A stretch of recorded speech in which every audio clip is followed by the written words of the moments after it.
the meeting or not? Obviously, when you are recording, the option of, let me just check. Yeah. It's being recorded right now. Yeah. Yeah, I've just done that. But then, Good. I'll just end the meeting. My side, I'll end the meeting very well. But now Excellent. I'm not sure of my storage capacity. I understand. Okay, then then you have to bring me to make me a host back, I think, because but at least we know now that it is possible. Because Yeah. I cannot make myself the host back somehow, because you are the official host now. Do you know how to do that? You have to find my picture and to click on the three dots there, and then it is supposed to tell you that. Just a moment, I will check if I can make myself the host again. Otherwise, Arik, we just have to do more sessions like this. Yeah, absolutely. Frederick, so can you make me the host back so that I can? I think, Arik, there's no problem. Let's not worry, because I think it's going to record in the Zoom. Or what do we do now? Yeah, because you see, if I'm trying to record now, because I made you the host, then it tells me ask the host to allow you to record. To record. Okay. But if you think that there will be enough storage capacity on your phone, then we'll just keep it like that. And if not, if you have any doubts, then we'll just make it back. We'll just bring it back to me. So does it show you any option to? You have to click on my. I've done so, but I think we should not worry, Arik. Let's just do it the way we have it now. Okay, good. Yeah. Good, no problem. And then you are also supposed to have an option to end it for everyone, because I have that. You have it. Okay. Yeah. So and that's very good that we discovered it, because from now on in such situations you can just be the host. Okay, cool. Thank you. So we'll just go straight away into the our meeting, our webinar, and we are so happy to have Tilman. Did I call that name right? Exactly. Yes, thank you. All the way from Zurich, all the way from Switzerland. You see, it's right over here. Okay. Thank you very much for hosting and organizing it. I really, really appreciate it.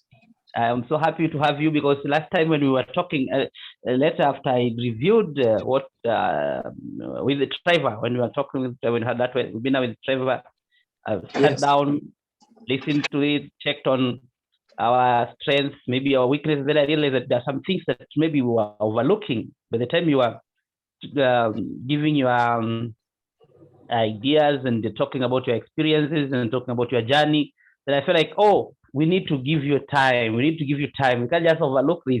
For somebody going, by that time it was 41. I think it was 41. We were in 41st day. Yes, exactly. A long time ago. Yeah. And today we are talking about 50. You are in 50. I am on day 55 today, believe it or not. Wow.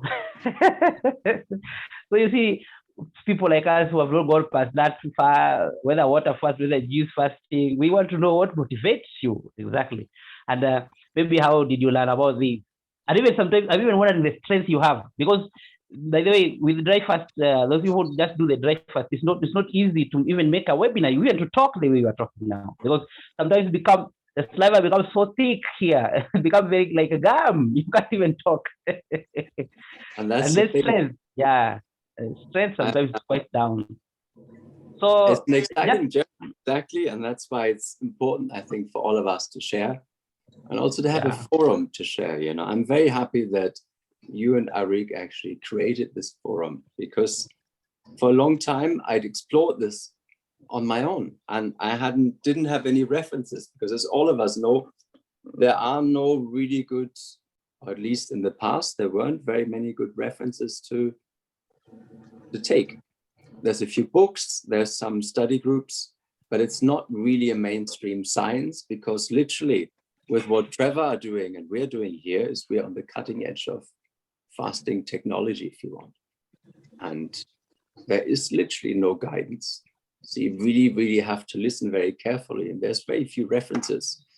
And I'm happy that in all of you, I actually have a group of people who can, hold me accountable, who can give me ideas and whom I can share ideas with and test ideas with, because it's very important for all of us to share so we can grow as a team. So I think a big thank you from all of us to you, Frederick, and to you, Arik, for creating this forum. I really appreciate it. Yeah, just you see, with fasting, yes, Arik. No, just wanted to say thank you. Thank you for participating and for enlightening us. Thank you. Of course, because I'm happy to have found a family and this group and a place where I can, actually learn and not worry about having to educate everyone or having to fight off any idiotic feedback that I should have died around 40 days ago. Because I didn't. Or even before, even earlier than 40. Exactly. And that's, I think, why it's so important for us to have these smaller groups so we can exchange and build ideas and just build knowledge and also record it for others to understand and to share and help them on their journey. Wow. So maybe we'll just start with your journey. How long have you known fasting? Maybe how did you start to the journey, maybe on that personal level? Sure. I mean, I'll talk a little bit about the journey. I'll talk about the why I did it. And I also talk about, I think the part that's most interesting for all of us here is the individual learnings, why it's, what all of us can learn about it, right? Because had you asked me, had you asked me 5 years ago about fasting, I would have, looked at you blankly and said, okay, whatever, what is this? And I think what initially got me into fasting was I was working in finance. I was in the office until 11 o'clock every night. And I just noticed my health was not doing so well. My blood pressure got going up. I started, I was getting some food allergies. I was getting tired, sleepy, brain fog. And I went to the gym a lot. I was doing a lot of cardio and nothing helped. And I think all of us have been there. We've been through this and, working harder, working out more stress, and somehow this didn't work. And I was looking for something that did work. And I had some fitness instructor that kind of incorporated a day of fasting. And I always noticed on the day of fasting, I did really well. And I never clicked to me that I clicked that I should maybe do a longer fast. And then at some point, I learned about something called Bulletproof Coffee. I'm sure some of you have heard it. It's basically coffee that you mix with butter and with coconut oil, for instance. And that kind of is a real performance enhancement for your food. And then I started reading about Jason Fung. And all of a sudden, it made sense to me because I never had a problem with the discipline about it. And so I just thought, okay, that sounds good. So initially, the first time I actually combined Bulletproof Coffee and I did a 17-day fast. It worked extremely well. I felt like so clear and fresh and focused. I would never imagine be able to actually do this without the butter and the coconut oil. What I liked about Bulletproof Coffee is that essentially it's a food that doesn't spike insulin, but it's still brain food. So sometimes that is one advice I would say for people who want to get into fasting, but have problems because they just don't have the energy. Then certainly taking something that doesn't spike insulin, like butter or like coconut oil, is certainly a help. And then after the 17-day fast, I thought, okay, that was kind of easy. I took a bit of a break. And then the next time I did 38 days. I did I discovered like full water fasting, no supplements, nothing. And when I discovered it, I thought, okay, this works really well. So why don't I carry on? So I actually did 38 days, at the end of which I had to stop because my my blood pressure got really low because I realized I couldn't really get up and stand for a long time. And at the time, I didn't realize it was mainly just because I was a little bit low on potassium and some minerals. Because I didn't really, I mean, a lot of people use a lot of supplements during fasting, and I didn't use anything. I was just drinking water and tea. And then I realized, you know, my blood pressure had halved, and I learned about supplementation with some, just with some base minerals. And I took a year's break from water fasting. And what I had discovered in the meantime was dry fasting. You know, what Trevor talked about last time. And I actually do like dry fasting very much. I also do realize it's not for everyone, but I absolutely love it because it's so pure, so clear, it's so powerful. Right? Yeah, let me just interrupt a little. Yes. Because I've just discovered this. I think this is one of the things that I'm getting this week.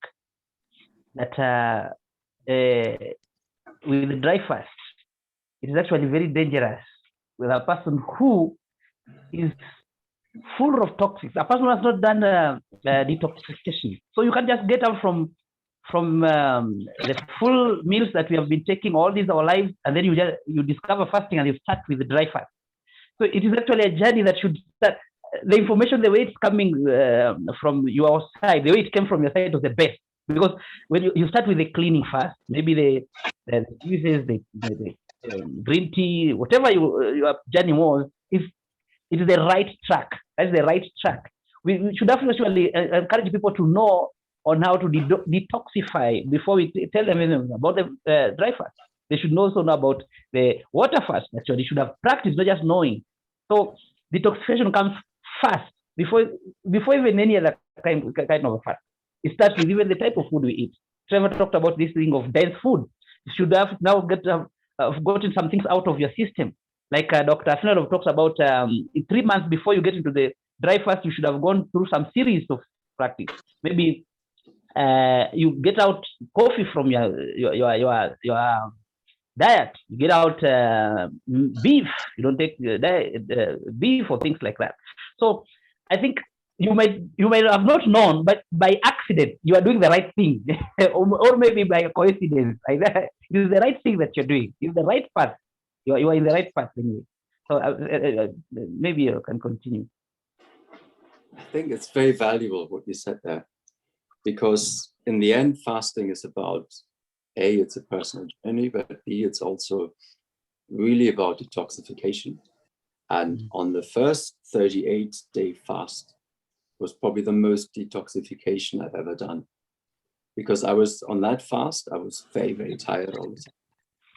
It was a really hard one. And then I realized that apart from our largest organ, like our skin, you know, you also detoxify, as I think all of us know, through our tongue. So you always, every 2 hours, you need to use a tongue scraper. But you had the taste like metals, like batteries in your tongue. You had a taste like sour, sweet, metallic, constantly. So you notice like all the different phases, layers that your body is going through. It's a very powerful detoxification. And I was very happy, like you mentioned, that I discovered this before dry fasting, because water fasting is a very, very good base and foundation and preparation for all kinds of fasting. And I think it's very important to have done a long fast first to really, really detoxify, because dry fasting is really like a turbocharged, powerful version of it. Yes. And then last year, yes, I heard about dry fasting. So I did a 1 day. 10 minutes later, I said, okay, I'll get started. I did a 1 day one. I realized it was easier, so I did a 3 day. And then I had this, I had to go through was like the 72 hours. 5 or 6 tries to get through it. And every time I was super thirsty, I just could not get past the 3 day mark. I was counting the hours. I made the 3 days, but I just couldn't go beyond. And then all of a sudden, one day it became easy. And I went through to, I think, 6 days. And then I did consecutively 7, 8. The longest I did was 10. And then I was wondering, because often, Filinov says at this point, you should have like a very, very big set, a reset, a big step. And I didn't feel anything between day 7 and 10. So I never explored further. I went to day 10. And then I went back to long, because, Christmas, I thought I did a couple of fasts leading up to Christmas. But then after Christmas, I just said, look, I'm going all in, do a full reset. I'll go a little bit longer this time. Use the fact I don't need to go I have business meetings, but there's no cafes to go to, no restaurants to go to. So I just, I got started on January at 1 in the morning, and I haven't touched a bit of it since. So literally we're on day 55 now, and it's going extremely well. I've probably never felt better in my life. I've never felt more serene, more focused, more clear, more purposeful. And my whole life is changing around me. So as we all say, it's, powerful. It somehow also changes the life and the people around you. So it doesn't just clean you, but it cleans your environment and cleans everything else around you. So it's been I think that in short has been my journey. I do know that sometimes on longer fasts, you also get a plateau effect. So what I tend to do is to mix it up a bit, is I do a water fast, and then every week I do a 1-week dry fast. So if I have a bit of a funny voice now, I'm close to day 4 on a dry fast within this water fast. So I've done several. I've done a 5-day and a 7-day dry fast inside of this 50 days. So it might be a little bit crazy, but it certainly turbocharges your longer fast and has much, much more powerful healing effects. And then when you drink, it actually feels like having food. When you drink, you're so full and replenished for like 3 days or 7 days. You don't want anything else. You're just so happy having a cup of tea or a bit of water. And there's nothing much else you need. And that might also answer some of the questions later regarding hunger. But I thought, let's focus just very, very briefly. I wanted to give you a health journey so you understand how it's been working for me so far. On the 1st of April, it's Easter. So I'm going to go home and spend Easter with my father, my sister, her family, and her nephew and niece. So I'll definitely be eating with them, cooking with them. So let's say 3 or 4 days beforehand, I will start refeeding. But I'll certainly go probably until the 25th of March. So let's say another 12, 13, 14 days, another 2 weeks, and then I'll stop. And in terms of results, I started after Christmas at surprisingly 220 pounds or 98 kilos. Now I'm at 67 kilos or 147 pounds. I've lost around 31 pounds or 31 kilos or 77 pounds during that period. It wasn't so much about the weight loss. It was just about feeling good and focused. Overall, my main goal was I have some very big things I need to achieve this year, some very big projects, and I need to be really on point and I need to be fit and ready for it. So I just thought, okay, before everything starts, I'll just do a complete reset and cleanse. And then slowly slowly beginning of April, go back into normal life. And then, be on the top of my game for the rest of the year. So as to the why, I wanted to, there's a few points I think that all of us share. We really want to become ourselves again. We want to reset our body. We want to prolong our health. And we want to increase performance, if you want, professionally, privately, really be on top. And then 5th, I would say, it's also an adventure, right? how far can you go? Can you really go back to, can we go back to how we were when we were 25? Can we really completely reset ourselves and literally become a teenager again? And it was quite amazing to find out for me just how far we can go without endangering ourselves. So I think that was my journey. That was the why. And then I think with all of you, I'd like to, you probably have some questions. I also have a lot of, just fasting steps, about exercise, about dry fasting, about plateaus, about supplements, about detoxing. So might be if you have some questions. Otherwise, I have a lot of experiences that I would like to share that I had along the way. Yeah, there is something that you have talked about. I think is one thing that gives people a big problem in our groups nowadays. People have started the fasting lifestyle. Here people talk about weight loss. Can dry fast help me lose weight? But you see, as you are talking, I'm just in the right direction for weight loss, because if you're now talking about you came from 147 kilograms. No, I came from 98 kilos to 98 to 67 now. For the Americans, I tried to make it in pounds as well. Pounds, so okay. 98 kilos to 67 kilos, so 31 kilos down since Christmas. Wow, so this is wonderful. And you see, with practice, it is true that water fast helps so much better than dry fast in weight loss. It's the best, actually.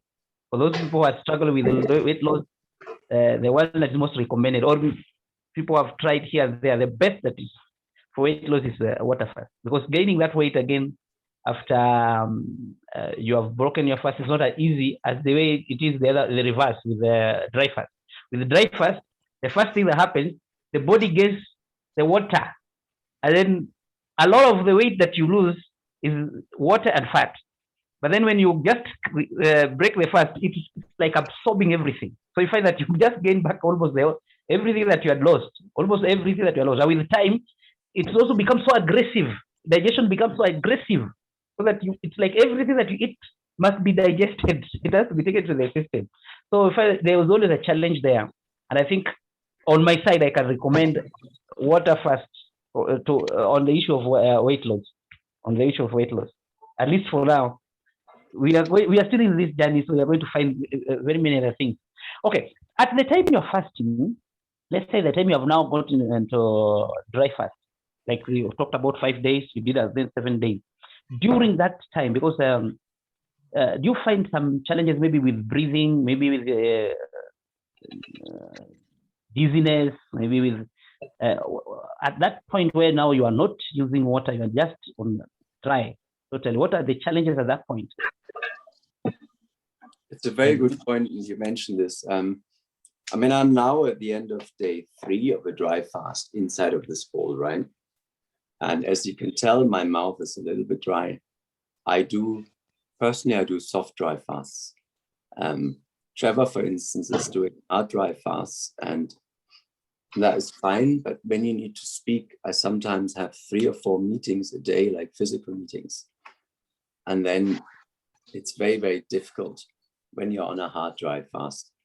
In addition, one of the points that we might want to mention is exercise. I have a golden retriever, and I walk like 2 or 3 hours every night, across Mount Zurich to the other side. So I walk maybe like 8 to 10 kilometers. And I noticed from day 3 on a dry fast, your blood gets thicker, your heartbeat gets faster, and it's a lot harder to get up those mountains. Whereas like day 1 or 2, you still fly up the mountains like there's nothing. But 3, 4, 5, it's a struggle. Every step you need to breathe harder, because it's a lot harder for your body to get oxygen. So dry fast is very powerful, but as you mentioned, it's not as easy. And certainly when you exercise, you notice limitations. Wow, thank you. And maybe before we open for anybody else, there are other things that comes up when you're talking, and maybe let me just ask one. Your plan. Do you plan a lifestyle of fasting for good, or it's something that maybe you feel like it's too burdensome to your body now, the way whatever you are passing through now? Do you plan that maybe you will one day just live on, then you come back to the normal life that you have been living, or you have totally transitioned, so that maybe you are going to be having the lifestyle of fasting every now and then? And at what point, this is a little separate question, at what point of your fast, from the day one, from the time you started day one, but then did you plan it's going to be for how many days? Was it already in your mind that I've started day one and then I want to target these days, by this time maybe I'll finish the fast? And lastly, at what point during the fast, was the most challenging time? Because now you're talking about over 50, we're in the 55th day of your fast. There must be some point where you felt like, no, I don't see the reason why I'm doing this. Maybe I'm torturing my body too much. I've pushed myself to the point where no, I cannot go beyond this, or maybe something like that. And I don't know, I'm mixing so many questions, but let me just put them together because they are kind of related. And what really makes you to keep on going, even when you have reached a point where you feel like you should you should stop, but you're still just keeping going, because it is mind-blowing, by the way. Mind-blowing. No food, just water, and in between there are some dry fast. It is not something that's it's not a mean achievement. Great, it's a big thing. It's a big thing. So maybe you can clear that for us. So Frederick, those were 4 very great questions, and I'll go through them in detail. What made me want to start, I wanted to reset my life, and I wanted to do it properly. And regarding the duration, I decided, look, I did I think around 20 days before Christmas. It felt really good. And I thought, okay, I'll create some space for Christmas. Then I go all in for Christmas, eat all the treats, and enjoy the whole experience with the family, go and bake with my nephew and niece, and then really start in January. Took a bit longer. It took me until the 18th. I think it's very important for all of us to realize sometimes it takes 2, 3, 4 attempts until a fast sticks. Because sometimes you start a day, it doesn't feel right. You start a day and then you get hungry again. Sometimes you need to kickstart yourself 2 or 3 times until it gets started. But the amazing thing about a longer fast is from the day you start, most people try day 1 or 2 and it's still very hard. And rather than stopping, rather than just continuing, they just always start in the hardest part of the circle. Whereas the beauty in a fast is from day 3 onwards, because you're literally in the, you're calm, you're serene, you have no more desire, your coffee headache is gone, you have no food cravings, you're focused, and you're just in a different space. And it's never been hard from that day onwards. I would say during the entire 55 days, I've never experienced a hard day. Maybe on previous fasts. The very fascinating thing about a longer fast is that you go through layers. Say, for instance, you go through, you have a week where you're super tired because your body is dealing with some detoxification to go through. Then another week, you have adrenaline week. I had weeks where I couldn't sleep. Your heart is pumping, you're charged up, you're fully focused, you're aggressive. And you have 3 hours of sleep maximum, and that's a whole week. So you're completely exhausted, but there's something that your body is dealing with. And then the last week, I was just feeling like a really serene, calm week. So I kind of feel that I've achieved a very good level of detoxification. In the last days, I've been super tired again. And that was coupled with lots of meetings. So I just had a really hard time staying awake in meetings. But you can really tell your body is dealing with things. And you get very, very much in tune with your body, and you basically get this detached view. You look at your body and it's working through layers of emotions, traumas, shocks, whatever is deposited in the past that it has to deal with. So it's kind of a resetting of your history as well. And that's one of the interesting aspects. So literally when you say, was it hard? In my case, it was never hard. It just kept being good. Now, one of the dangers in fasting is that it gets so addictive. You're like on this very, very high level, and you don't want to leave this plateau. And you literally want to carry on and on. And you view yourself as healthier and healthier, whereas people around you look at you and you're a little bit hollow-eyed, hollow-cheeked, and you look like you just walked out of some kind of camp. And they sometimes look at you like, okay, what's wrong with you? Are you sick? Do you have cancer? What happened? Why did you lose so much? And you're like, no, I'm just on a fast. And then at that point, they want to know about it, because literally everyone you meet would need a longer fast. I think it's more, do you want to stop? Not really. Like last time even, I had to force myself to want to eat. And refeeding is something that we should cover in a little bit later on as well. But literally once you are on a longer fast, you don't want to stop. And then the last point that you mentioned is for continued lifestyle, I would probably do a week a month, because it's so powerful. It's resetting you, it's making you fresh, it's making you healthy again. It's getting rid of a lot of health problems. And sometimes we can't help it. We eat some beautiful cake, we eat some sweets, we are out with clients, and it doesn't matter. Then you just reset for a week and restore your body to a reset point. So the continued lifestyle is probably going to be three weeks of 1 meal a day, and then 1 week of water fast, maybe 3 days of dry fast. And that will be my maintenance lifestyle. Wow. Hope that answered the questions, Frederick. Yeah, you have answered that. As you are talking, it makes me have more questions. Like my mind is like getting more ideas from you, because as you were saying, you were talking about when you are in the fast, you feel like you don't want to leave, because you reach at a plateau, a point where there is just joy, peace. You have that serenity in your body, synchronized. Everything is okay, calm. But then it makes me think of cutting the fast. When a person is just coming from this, when you have been eating all this your life, and then you want to start, it's like dying. The body doesn't want it totally, and that's why so many people outside there are resisting it. They don't know. They wonder what hurts you. This thing hurts you, and then you want to do this thing.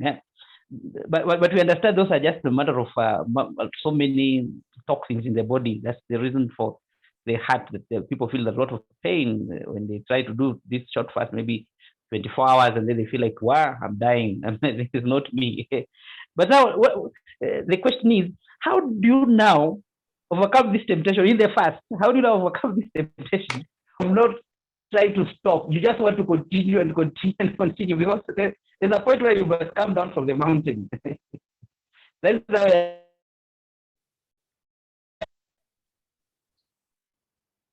It's very difficult, because you don't want to fast yourself to death, right? Yeah.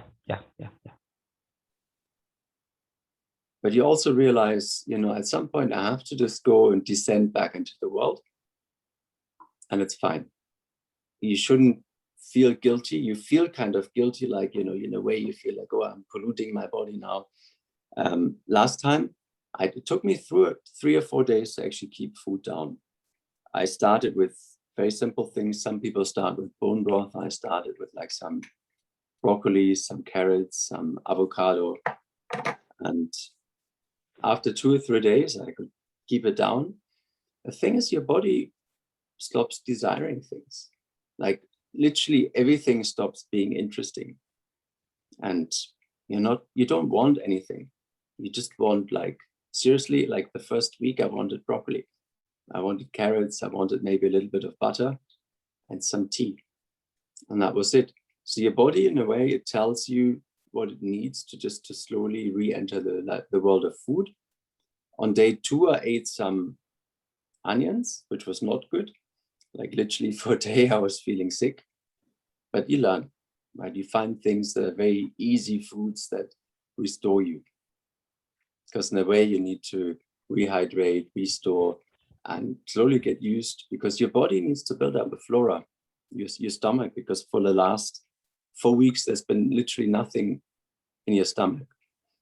And I might also take some psyllium husk, and maybe some prebiotics, just something to rebuild a basic gut flora, because it has trouble just digesting it, because it's missing all the bacteria that normally aid your body in feeding itself. Wow. And maybe I think this one you may handle it later, but I just want to put it across. It's more of the spiritual aspect of the fast. Because when you go, you have been going up. The fasting spiritually is like you're going up. That's why you reach a point where all the toxins are gone. You become very cleaner in your spirit, in your emotions, in your thinking. You also become very clean in your spirit. So you find a point where you reach where there's that harmony between you and the divine, maybe between you and God, between you and the angels, between you and have you any experiences of such like things maybe? And the other thing is there are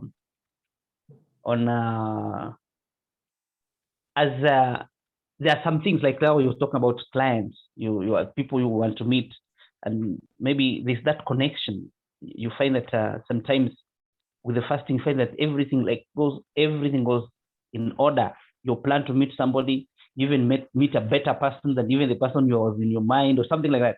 I think things like we call them breakthroughs. I think that things like breakthroughs, I think already now, or maybe you wait for at the end of the fast.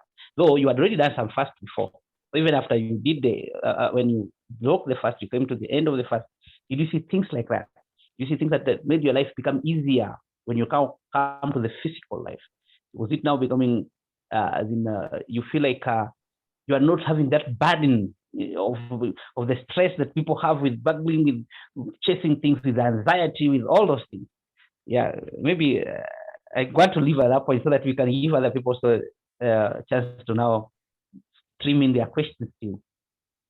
You know, it's a very, very good point, because once you remove all these other vibrations from, let's say, lower vibration foods like meats, you become of a higher vibration naturally. And that attracts people around you. It reorders your life, and it reorders the people around you. Some people fall away, new people come in. And this is a very important aspect that you notice, say, in your circle of friends.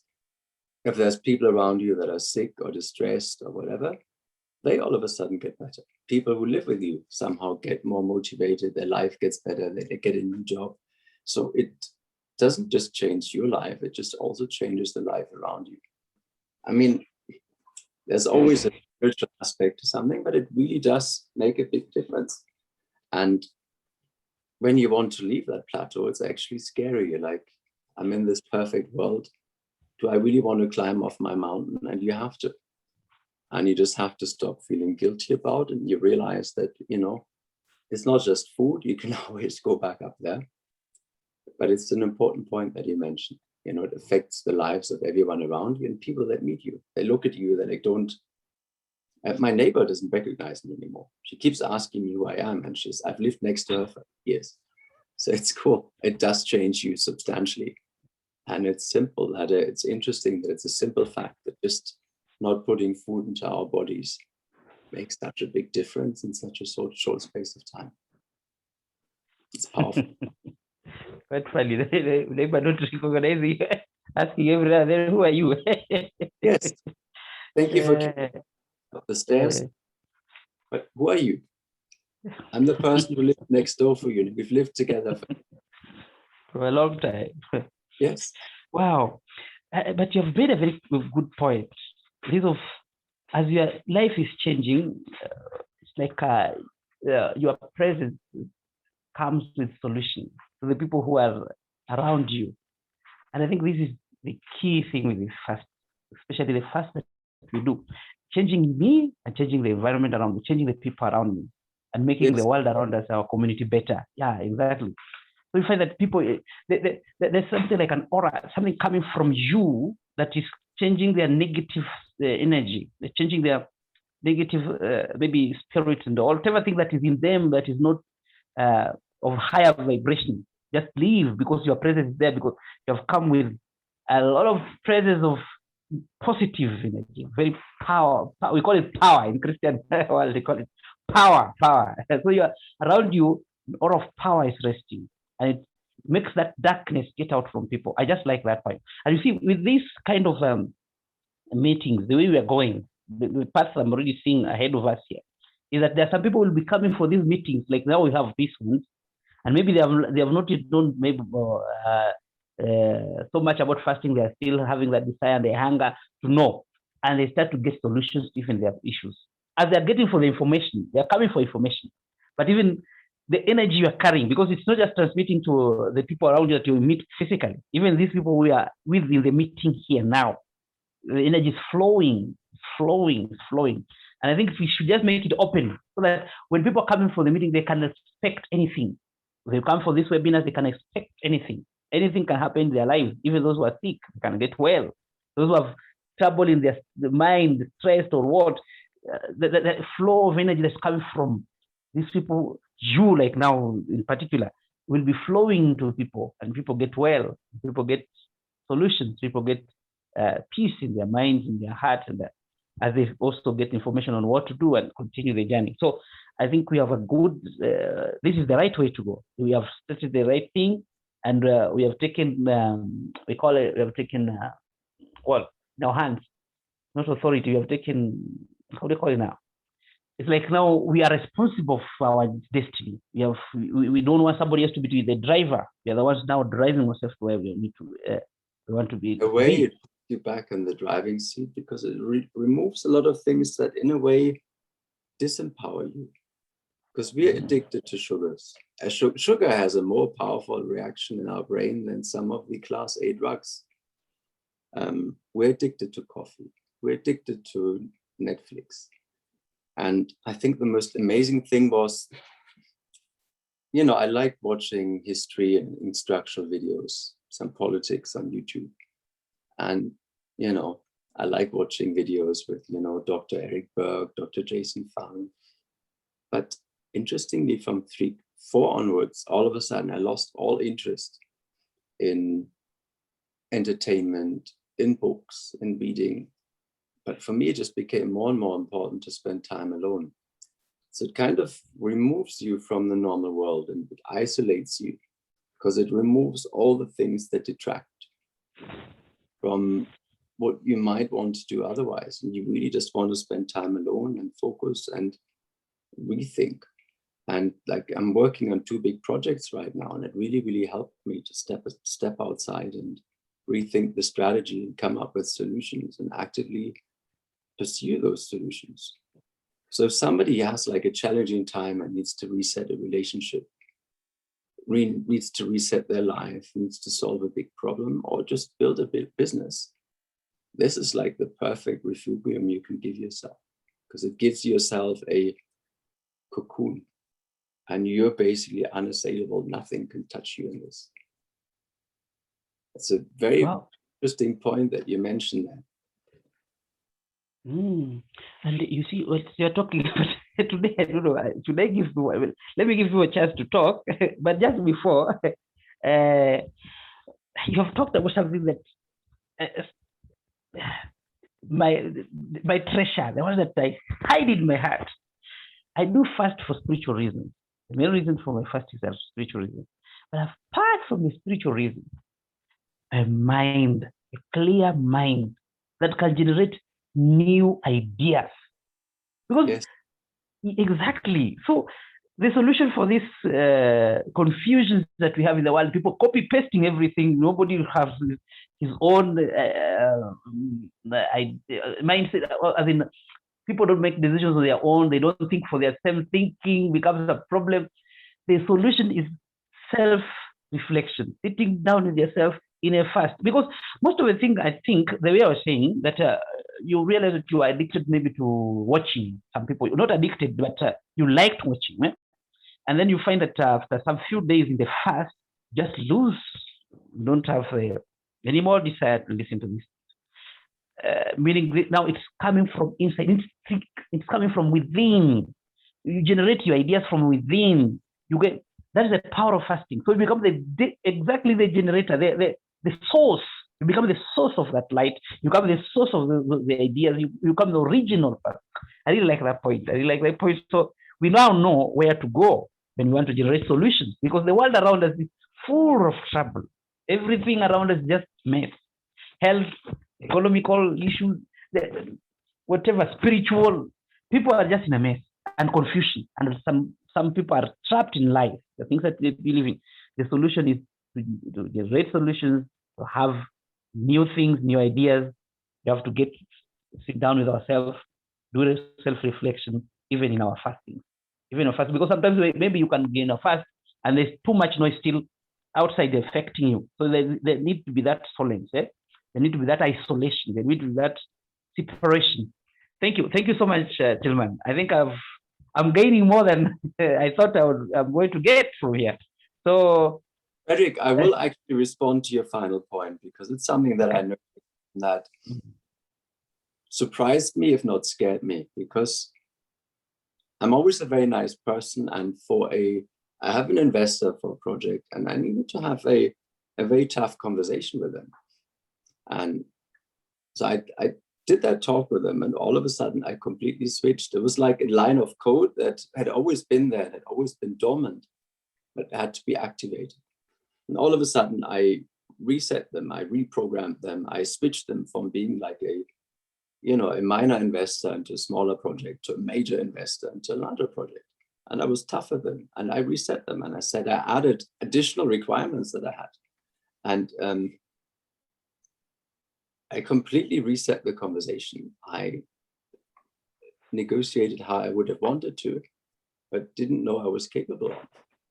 And then afterwards, I sat back and they said, wow, yes, we need to be part of it, and we need to do everything that you say, and thank you so much. And then they offered me things on top that I didn't even expect. And then I realized that, it just, like you mentioned before, sometimes it opens up certain modules that have been dormant forever, and it just allows you access to them. So during long fasts, I've had the most amazing experiences, both on a human and interpersonal level, just people who support your life, and the quality of people of a very high vibration that matches your vibration. Plus then in business or in personal life, the sort of negotiations that you need to do become much easier and much more decisive. So yeah, it's a very exciting journey. I'll report from the front lines as we go along. And I'm actually happy you asked this, because you also made it more obvious to me. Wow, thank you.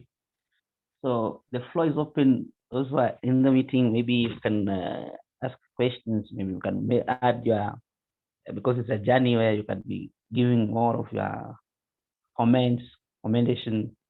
So it's open, please. Anybody who has a question, who has comment, hello, anything. This is Aranka from Canada. Hi. Hey, how are you? Yes, we can. Great, thank you.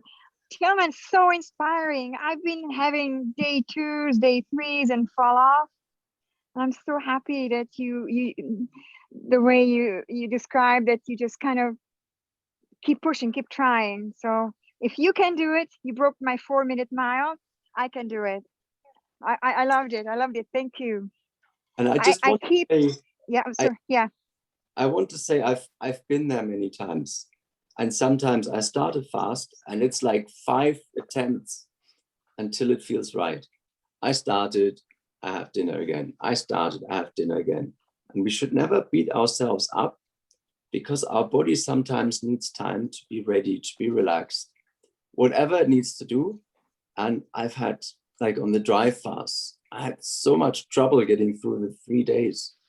So me standing here saying it's easy 55 days is not correct, because there have been many, many, many failures and attempts and learnings in the past.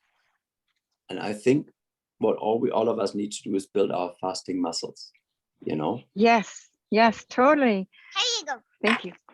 Fasting muscles, that's, and not chastising myself after I gave in. You know, I've been really hard on myself. With a friend of mine, we keep trying. And we're just like, oh man, it's day one again. And we hate day one. Day two is really happy because we made it day one. And then day three, we just, oh man, tomorrow is going to be day one again. I hate it. So I have to get beyond it. No, I've done many long ones and I don't remember now how I went through. So listening to you, I'm going to re-listen again to see how you did it. You used Bulletproof Coffee, which has butter in, or coconut butter, right? Yeah, if you look up David Asprey and Bulletproof Coffee, it really helps as an on-ramp because it's brain food and it's completely, it's like our body is a very ancient animal, you know this, and fats and butter have almost zero effect on insulin because we don't care about calories, right? We care about insulin. No, but you're not afraid of the fat plugging you up? No, because no. That is literally old science, because in the past we used to eat, all we had was basically animal fat. Yes, that's right. In the mountains, especially. I come from Hungary, so that's all we had, right? Yeah. In the winter, yeah. Exactly, and it doesn't plug us up at all because our body understands it. Our body can process it. Our body actually has more problem with things like margarine or, you know, processed vegetable fats. What about coconut butter? Would that be a better choice? If you look at people from islands, they eat all they eat is like coconut butter, coconut oil, and they are super healthy teeth, healthy skin. They're literally glowing. And all they eat is heavily saturated fats. So we need to get away. How long can you keep it up though, Tyler? Tilman, Tilman, I'm sorry. How long can you keep that fat consumption up? Because it appeals to me very much, but I'm scared of, oh man, I'm gonna croak on all that fat. To be honest, like we said, it's our body. Our body understands its fat. It knows how to process it. Look up what Dr. Berg has to say about it, what Jason Fung has to say about it. Yeah. I did my first long fast was 18 days on basically coffee, coconut oil, coconut butter, and a little bit of MCT oil. You put it in a blender, blend it, and it looks like a cafe latte. You get this yellow drink. I would love that. Warm, it's super nutritious, and when it's too tough being on a fast, it just gives you this warm glow, and it just helps you. You basically, I had got very, very healthy on this, and I maintained a very long fast, and it also gives you this brain food because our brain is 80%. Our brain is like heavy fats. I've been a fruitarian most of my last 10 years or so mostly fruits. So for me, this is a big hard concept. I've been watching those videos, David Berg and Jason Fung, and I'm just in disbelief. I somehow feel that even Peter Attia, they're just gonna reach a plateau and they're just gonna croak. Okay, I'm just letting you know what I'm thinking, right? Now, I'm thinking, I've seen one of the doctors actually check the plaques in their body, and I might do it at some point as well, just to see how it affects me. Because in the end, I'm not a dogmatist, right? I absolutely love, I understand you as a fruitarian, and I understand why you do it, but I wouldn't mind just, I try it. We are on the forefront of science here because nobody actually dares, no doctor will dare say it, because they will get slaughtered by their peers and by their colleagues. So we have to. So if you have any questions, just DM me and we can research it together, because that's what we are here for. Totally. Thank you very much, Tilman, because you are on the front. people are gonna scrutinize you like crazy, like I am, right? I love your energy, I love your spirit, but I'm scared. I also would like to have. Yes. You're not going to walk along. Walk along, ask questions. I really love that, Arik and Frederick created the group, because this is an actual peer group, because we all experience fasters and we all have our specializations. And if something works really well, let's share it. And if you want to try something, let's walk that journey. I'm going to try it. Today is day 1 on Bulletproof, and I'm going to go for a few days and report back to the group. I'm switching over from dry. This is my second day. And I would love to have a coffee. And it's just this warm drink that also gives you a little bit of fat, and your brain will thank you.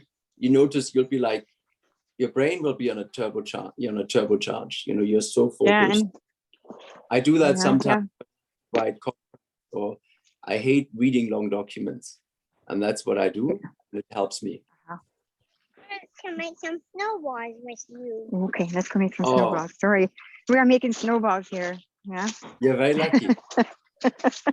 Grandchild, yes. Thank you very much, Tilman. Again, I don't want to take up any more space. I'm going to listen in, and please keep motivating us. Love it, love it, love it. I'm going to share it with my friend, but I know what she's going to say. No, you can't do that. But I'll share this talk with her for sure. Thank you. Of course. Yeah, every journey starts small, so you don't want to start big with big steps, step by step. Anyway, I think there was a question here. Somebody asked about your journey. Let me just get it in the chat. As I'm getting it, maybe somebody else can ask a question. Okay. There are about 3. Let me get the first one. Is it different if you don't use supplements? As in, can you do so long without?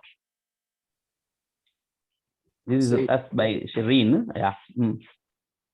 Yes. I didn't get the question. Just tell me one more time. Supplements. Is it different if you don't use a supplement? As in the fasting journey, is it different if you don't use the supplement? As in, can you do so long without? Can you do so? I think she means, can you go for so long without using the supplement or something like that? It's actually one on my notes is one of the most key points. And it's a contentious point, and it's very important. Thank you for asking this. I always used to take multivitamins and lots of vitamins. And I feel this angst or anxiety that people have, like, oh, if I'm on a fast, I can't take all my supplements. What supplements can I still take? And we need to let go a little bit. Like I've now had 55 days without vitamins, without supplements. The only thing I actually supplement is whenever I'm on the water part of the fast, I do take Himalaya salt, and I do take baking soda, and I do take some potassium supplements. And I'm testing different ones right now, so I'll let you know more once I've done them, because I realize it affects at some point, your blood pressure actually drops. And last time when I started, I had a very high blood pressure. I had like a 180 when I started the very long fast last time. And the end it dropped to 90. And that's why every time I got up and started walking, my head got a little bit woozy, because there was literally no blood getting to my brain. So you need to basically check your body a little bit and get a feel for it. But I would say, don't worry, just going 1 or 2 weeks without supplements. The only thing is minerals. I would say magnesium, salt, normal sodium chloride, and also potassium supplements, and potentially some baking soda I would keep, because it helps your body and your blood pressure and your system function. Don't worry about just doing 1 or 2 weeks without, because it helps your body reset in a way. Wow, thank you. Did that answer your question? I think, I think it's answered, because that's exactly how I understood the question. And it means that you can go longer It means that's what she wanted to get. Another person, this is Kazri Love. She's asking, I missed the first part. What is his fasting protocol? Using or water? What was the water or what? Juices. Are you using juices or water? Juice Because, or water. Yeah. All right. Hi, Rivital. Good speaking with Hello. you. Hi. Nice speaking with you. I know I actually had this discussion with a friend today, right? Because some people do juice fasts, and they're very powerful. The issue I see is, and you need to look this up separately, juices are, you basically extract the sugar part from the fruit and you leave the fiber behind. So it actually causes a massive insulin spike every single time you take a juice. So unless you take a pure vegetable juice, which doesn't taste so nice. So my fast is a pure water fast. So it's literally no food, no calories for the last 55 days.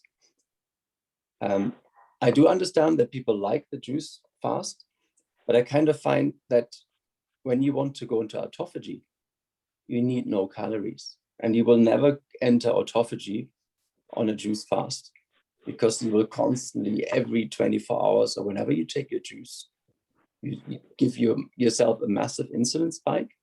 And because there's no fiber attached, it also drops very, very fast. So it's actually very, very hard for people to adjust to it. I'm not sure, did that answer your question?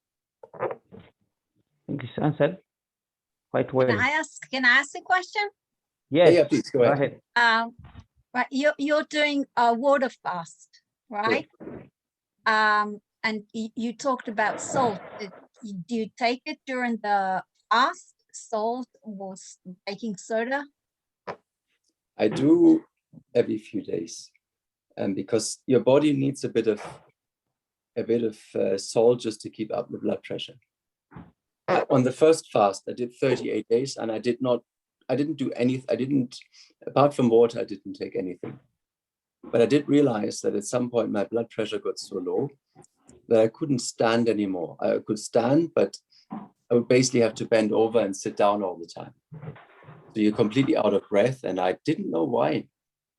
And it was only that I noticed when I went to the hospital after 38 days, because my friend actually forced me to go, and they did a simple blood pressure test. And I thought, those values can't be right. And I thought that I went in, I started at 180, and 40 days later, I was at 90. And then I realized that there was actually not enough blood getting to my brain. So when you supplement a little bit of salt or magnesium or, potassium, then your blood pressure actually stays normal, and your body needs a little bit of salt. So that is the only supplement I do recommend taking, because you actually do feel the difference. And I, like for salt, I take either like Camargue salt or like Himalayan salt. I take little rocks and I actually put it under my tongue and I suck on it. Or I just put it in a glass of water and wash it down when I'm in the water part of the fast. Now that I'm in the dry part, I don't take anything. So how do you go about it? What, 1 week water, few days dry? How do you do it? Like, but how many days water and how many days dry? Like during all these 55 days? That's a good question. I try not to regiment it too much, because in the end, a long water fast is super healthy. But if you want to turbocharge your results and accelerate your healing, you can add in dry parts. I don't think many people do it. I like to do it. And I like to say, in the beginning, I did like 3 days, then 5 days, then last time I did 7 days. It depends a little bit. Sometimes I have a meeting with clients and they force you to drink some water, and then you're like a sponge. You drink 2, 3, 4 liters of water. But I would say every week to 10 days, I'll try and incorporate a dry period of 5 to 10 days. So it's very powerful because it really turbocharges it. There's one more effect that it has. Sometimes when you do the same fast for a long time, I think we all know this, you hit a plateau. You know, you don't feel anything changes.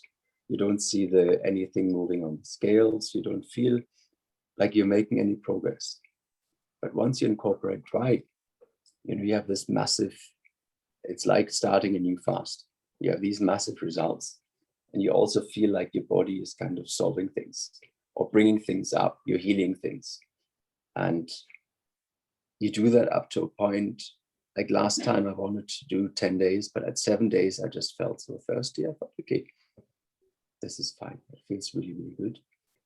And then when you drink, it feels like eating. You're not hungry at all. I mean, you know, we all know on a dry fast, you're not really hungry anyway, but you just feel so nourished just from having like this beautiful water. Because for a week you've been looking, you know, you want sparkling water with lemon or you want tea with lemon. So you just give yourself like an absolute treat. And if it's just having a cup of tea or some water, such a massive treat, you realize just how appreciative we become of these small things. So the correct answer and the short answer is, I wouldn't regiment it, but I give your body like a week to recover and then go for as long as you can on dry and then recover again. Interesting, a lot of people obviously recommend like lying in bed and relaxing, and I'm combining this with an 18-hour workday because I have probably the heaviest workload I've ever had in my life. And I'm doing this crazy thing on top. And it kind of helped me stay sane and focused. And I've never had this focus before. You have this laser-like focus. You're like in a tunnel. There's nothing around you.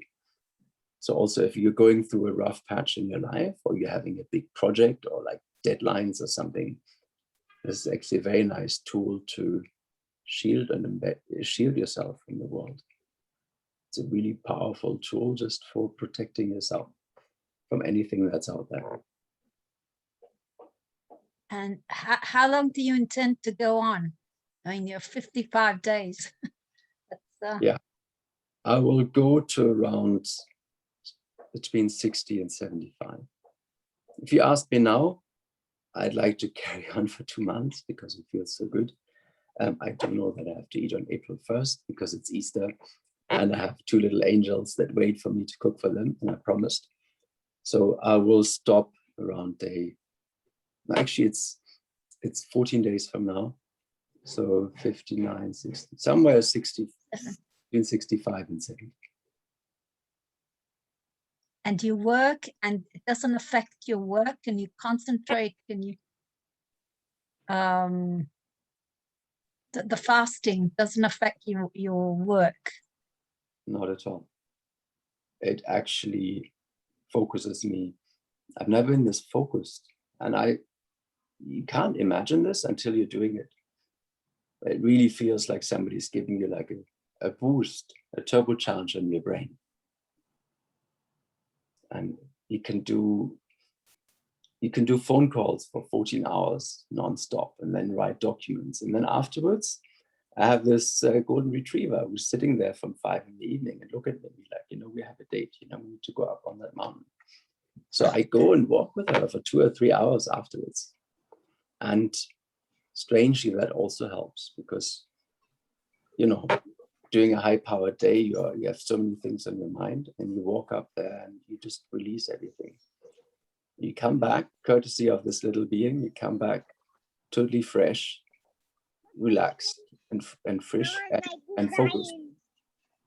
And you sleep less. You know, you need less time to recover because normally you spend 3 or 4 hours a day just on digesting. You know, your body is constantly, you know, doctors tell us you need to eat 5 times a day. It just constantly blocks all your energies. Whereas if you don't do this, your body doesn't have to digest all the time. It actually has just time to repair you or just, you know, be cool and chill and enjoy its time with you. No, on the road. Okay. May I ask a question one more, please? Yeah. Has your weight stabilized completely? No, I'm still Meaning losing. As something that's bothering me, I just keep asking everyone, all the medical establishment, healthcare, why aren't they aware of all that? The doctors, I don't know, all this wealth of knowledge, all these things that we're discovering here. Where's science? They're recommending, they're pressuring people to take vaccines, medicines. I mean, is everyone blind? It's the absolute cardinal question you've asked. And unfortunately, there's two answers to this. There's three answers to this. And I think they concern all of us here. I think the first one is there are some doctors that do it and they understand it.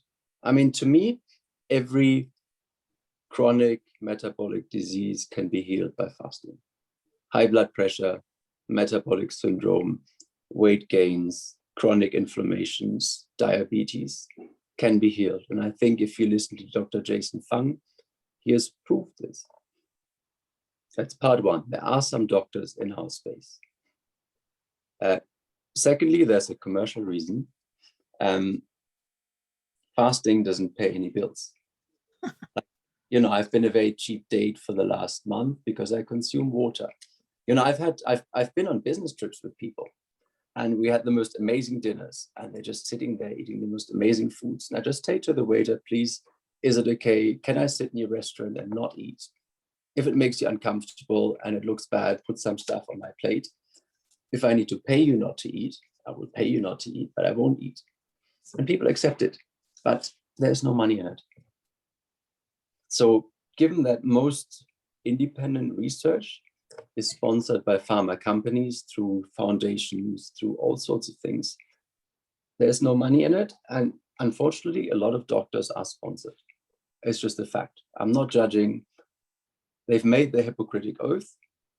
I think we all wish in this room that they would stick to it because it is something they've done for the benefit of society. And the first one is probably the most vicious. And that is, if one of the doctors does something that the medical community doesn't condone, they're like a pack of wolves. They go after them. And that's why they will also, you'll find none of us ever recommend anything.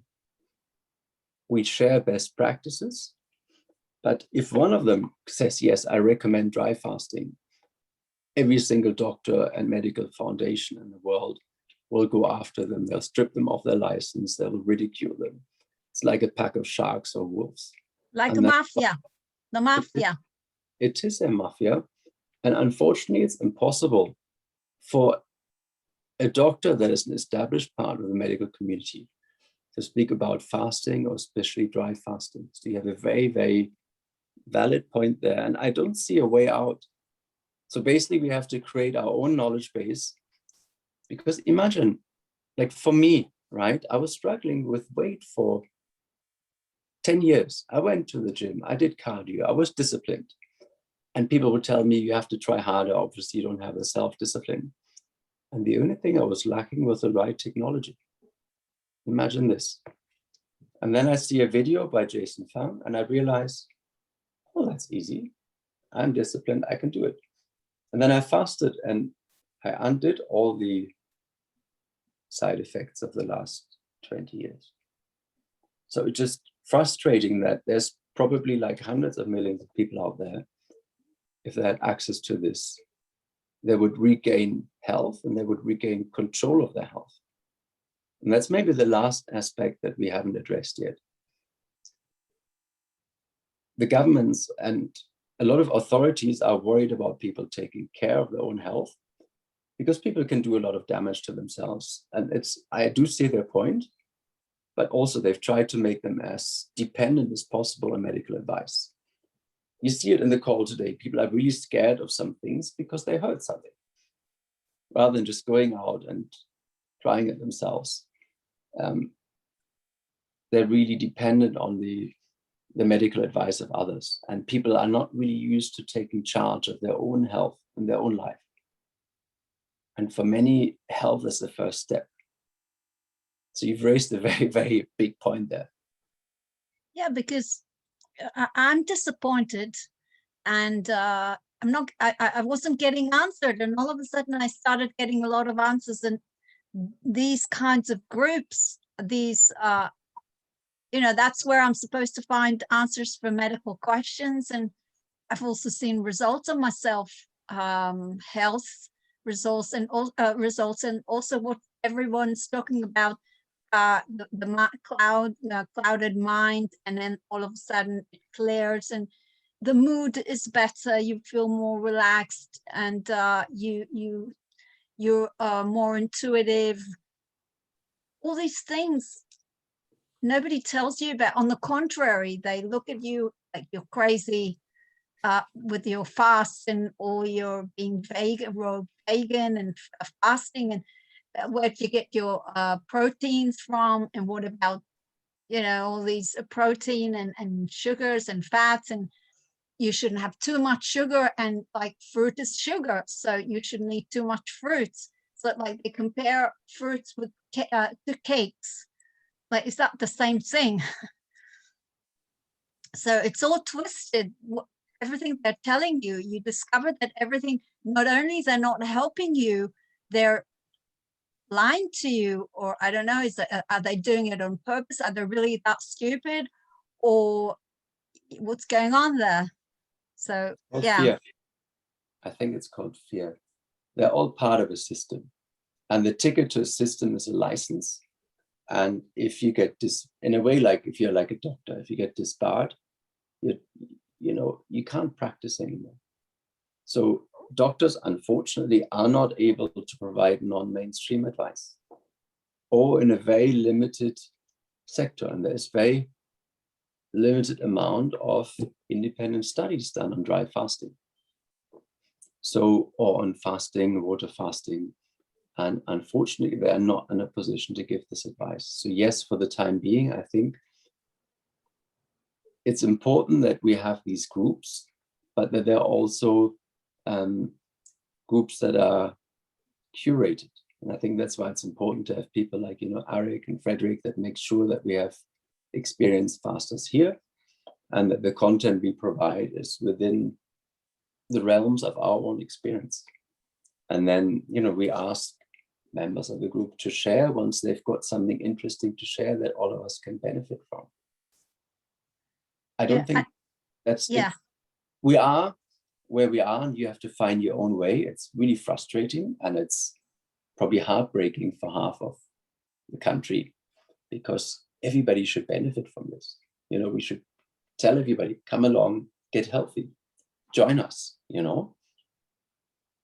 Yeah, people don't know that. And another thing, I don't know if it's related, I'm from Israel, and right now they're pressuring everyone to get this vaccine, get vaccinated, and it's really scary. I mean, like, it's this country has become, everyone's become guinea pigs. Yes, exactly. Terrible. And they're pressuring people here to get vaccinated, and like, this is the wrong way.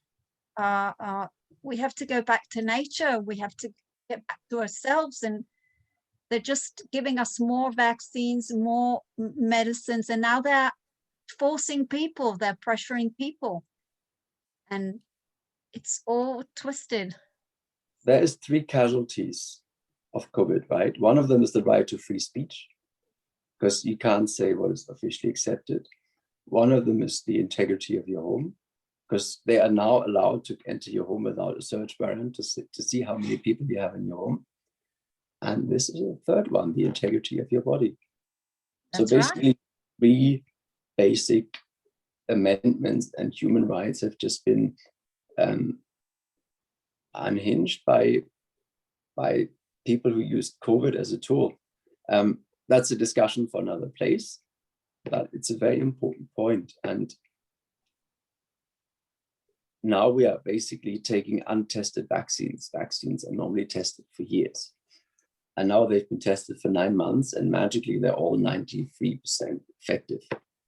Only that people die or have blood clots or whatever. And those are like unfortunate consequences. But it's a very interesting discussion, and I don't have a good answer for it. It scares me a little bit, much like you, that we literally have zero choice right now in these matters. And we might be creating a two-tier society of the vaccinated and non-vaccinated if we have really can't travel. Yeah, it's scary. Okay, so maybe just Okay. to develop Thank you, something. Tilman. Thank I you. hope that answered your question, and thank you for asking these valuable questions, Revital. Thank you. Yeah, I just wanted to add on something. Actually, it's not adding, but to stress this question that you asked. And Tilman said something that caught me. He was talking about fasting can heal virtually everything. There's nothing that it can't work with. And then I've also realized that with the dry fast, there are some things they call contraindications. According to Dr. Finelox, there are some conditions that you do not need to do a dry fast. Meaning, these are the people need to get the other ways of fasting, maybe juicing, maybe water fasting, maybe just living raw, so that we don't leave anybody out. Because when you talk about the contraindications, that things, these ones cannot work with fasting, with dry fast, particularly with dry fast, then we should get to know which ones are these that works with water fast, and which are these are the ones that only works with juicing. Because every fast has something that it does in our body. Every kind of fast has something that it does in our body, and they're different. All of them are different, and their purpose is also different in our body, the way the body reacts to it.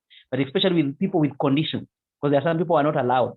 Like I think it's diabetes type 2. These are people who are not allowed to do the dry fast, because it's going to, instead of helping them, it's going to harm them. It means they should get the option for them. We should know if there's anybody who has healed themselves with water fasting throughout, maybe those who have healed themselves through juicing or something like that. That's exactly what I found from what Tilman was answering. So that we don't just take only one way of fasting and leave the rest. We need to know that we need to be inclusive, so that those people are, everybody else must need to get a solution or an answer in one way or another. If it doesn't work with water fasting, try dry fasting. If it doesn't work with dry fasting, they try juicing, something like that. So I think, Tilman, I hope you got me. I hope you got me. Yeah, I mean, here I would speak for, let's fasting for normal people or people who want to lose a bit of weight. This is my experience. That's where I can speak with authority, but only on my experience.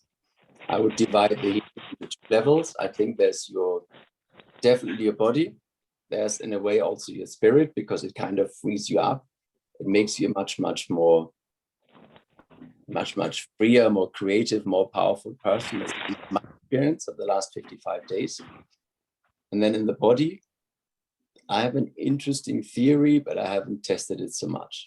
I'm beginning to think that sometimes we have a weight gain, not because we need to gain weight, but say, for instance, our body needs to store a lot of toxins, or a lot of poison, or a lot of stress. And in order to process it, the safest way for us, for our body to store it, is actually to put it into fat cells, because they're non-reactive. They sit away from the main tissue, and the body can carry on with its business. And that's what I sometimes find in the reverse. When you fast time, all that comes back and hits you. You know, that trauma that you had 10 years ago, whatever the accident, the relationship, the promotion, the stress that you had, all of that is coming back out. Because there are days and weeks when you're like experiencing things from the past, and you wonder where it comes from. There's like weeks, like I mentioned before, where you're full of adrenaline and you feel like your body is burning up your past, literally. So a fast is a great healing tool, because it really resets you to, I think biologically it resets you by 20 years. So all of us that are interested in longevity, turning back the clock, getting healthy, fighting cancer, we should do long extended fasts. That's at least my feeling. That's what I'm going to do for myself. That's what I feel it protects from. Regarding these special cases, like diabetes type 1 or other cases, I would really consult a doctor because I'm no expert there, and they might need something different. But I certainly feel very well equipped with this toolkit I have of just water fasting, dry fasting. That will be my toolkit for the next 30 years because it will keep me on top of the game and healthy. And also because it eats up a lot of broken proteins, misfolded proteins. So it takes away the basis for degenerative diseases that we have later. Things like Alzheimer's, things like cancer. Cancers feed on sugar. Alzheimer's feeds on, I suspect it's mostly aluminium. It's mostly misfolded proteins that started. And you can take away the base for all of these. You really just clean up your house, because most of us don't treat our body with any respect. And it kind of teaches us respect for our body. In a way, it also resets our personal relationship we have with our body. We are grateful that we have this vessel that allows our spirit to reside and do all these great things. Because in a way, we are two things, right? We have the body that we use, and we are this crazy, wonderful mind that sits in our body, but never paid any great heed to our body. And fasting really forces us to be grateful that we have this vessel that allows us to do all the stuff that we want to be doing. So Fred, sorry, that was an expansive answer, but it's definitely my healing toolkit, and I will use it for the rest of my life. Wow, thank you. Maybe somebody else has a question or maybe a comment, because I have one more important point. A lot of people, for instance, don't track their activity and their developments and measurements during a fast. And I understand it, but I would do it for the following reason, because it helps you understand your body more. So I weigh myself 2, 3, 4 times a day. I use apps to track it. I use apps to track my activity, just because it helps me understand how my body reacts. After a dry fast, I realize our body gains between 3 and 5 kilos in weight, but that's just water that comes back in. When I eat, I realize that, when I eat carbs, my body keeps 5 kilos of water and retains it just to be able to digest the carbs. So you learn how your body reacts, and measurements are actually a very important thing, because you also realize what works for you. In total, I've lost half a kilo a day for 55 days, which is quite impressive. On the dry fast, I've lost 1.2 kilos per day. So you really notice what works for you, what doesn't work for you, how long does it work. A dry fast works for me for 5 to 7 days. After 5 to 7 days, it tails off, gets less effective. Then I go back to water. Then nothing happens. I plateau for a week. But during the week, I don't eat. I still walk 2 hours a day. I still use 2,000 kilocalories per day. So my body kind of just resets, sits around, relaxes a bit. And then when you hit the dry fast, you start having phenomenal results again.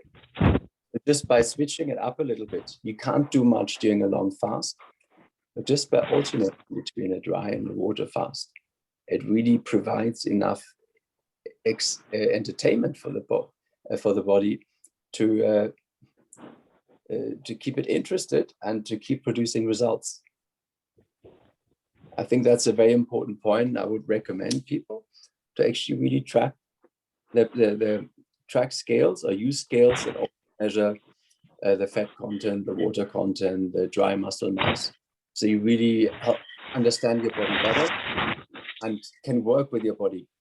Can tailor what you do to work with your body. Because in the end, we all want to be in tune with our bodies. Wow, that's very true. And sometimes I think this is a point where we can even get we call it what? If you wish, somebody wishes, you can even get a physician following up with you and one or two in one way or another, measuring your heart rate. If you have the machine, like Trevor say that here, boat is on.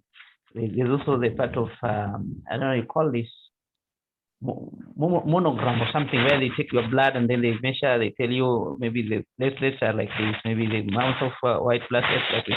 So sometimes you need that information because you see your progress. I think, thank you so much. I think that is very key. That's very key.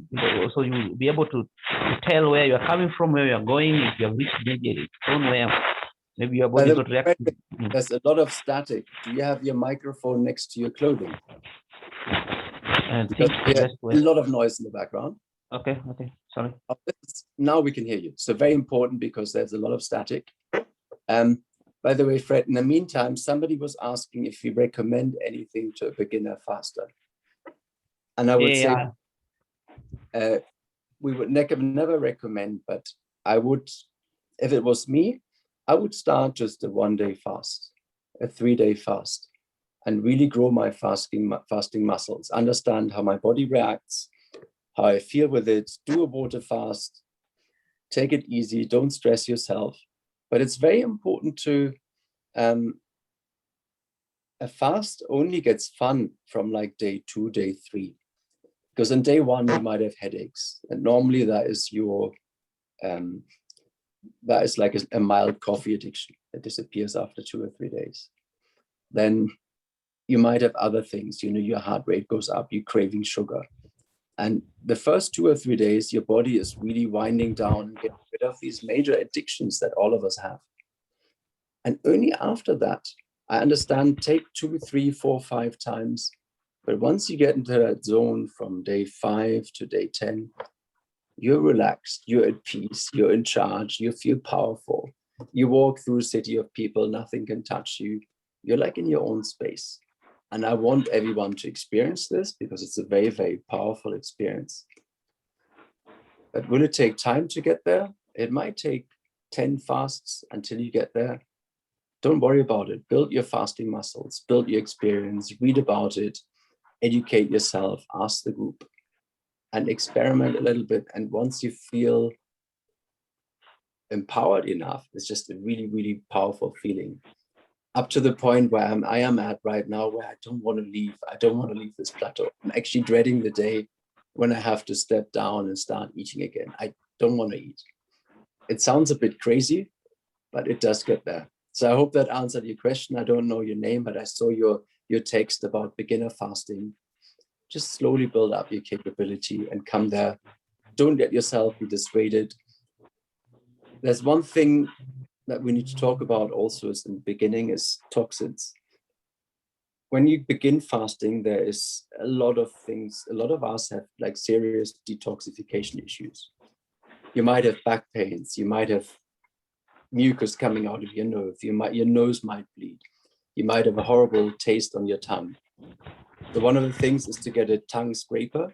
All of us detoxify through our tongue, but also realize, oh, I need to stop fasting because it hurts me. No, when you start fasting, you have these reactions because all these toxins are coming out.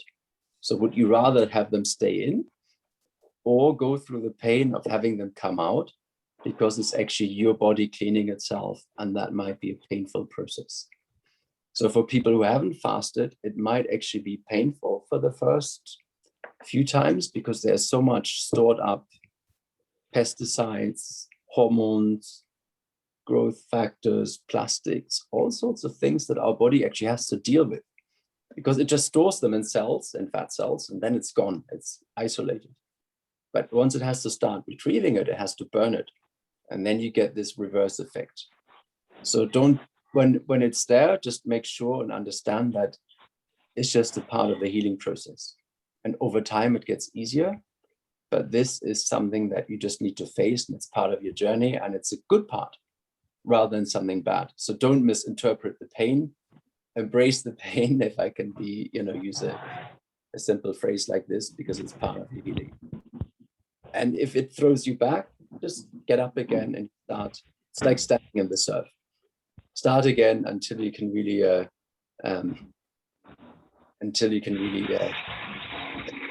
process it and move beyond that. And like on this long fast, I felt very little detoxification. But this week, last week was again adrenaline week. This week is somehow a tired week. So it stays exciting. I'm sure there must be a lot more questions. Tell me more. May I ask again? Because yes, that's my question. Yeah, I'm from Indonesia, so thanks Good for to meet you. giving me the Must be middle of the night for you. Yeah, it's 2 a.m. right here. Thanks for staying up for us. Yeah, okay. So I have a lot of health issues. It was after I got motor accident, but luckily I just had mild brain injuries. But from that injuries, I had a lot of anxieties. Because of the anxieties, I had vertigo, right? Like for this morning, I just got vertigo coming back and I felt so bad. And bloated, I guess I have IBS symptoms and some other issues. So that's why when I tried to do like dry fasting for 24 hours, I felt it's good for me. But then the anxieties just hit me back that no, you're not gonna coming back. Your potassium will be low, your heartbeat will be faster and really not good for you. Just eat because you just already dry fasting for 24 hours. And that's make me very scared. And then I broke the fast and I just did like for 24 hours. But then like for a couple of days, I have the symptoms coming back again, anxieties, and a lot of bloated and yeah, some stuff, and very, very debilitating me, especially when I need to work. So yeah, so I also have a plan to quit my work, and also I live alone. So I just have no friends to perhaps to encourage me to do like longer dry fasting. So yeah, perhaps if you have another advice about what I should take if I need to do like perhaps 3 days dry fasting first, because I guess my goal right now, if I could do dry fasting like for 2 or 3 days, perhaps I could go to another longer dry fasting. But I guess a lot of scare happening with me right now, especially if I want to do fasting like from Friday to Sunday, meaning 3 days dry fasting. But I'm not sure that I could do well if I have to work in the Monday, because I need to do a lot of work. So perhaps the energy was losing from the fasting. So I guess that's not gonna be good. So it's just very, very confusing for me. Yeah, perhaps you have an advice.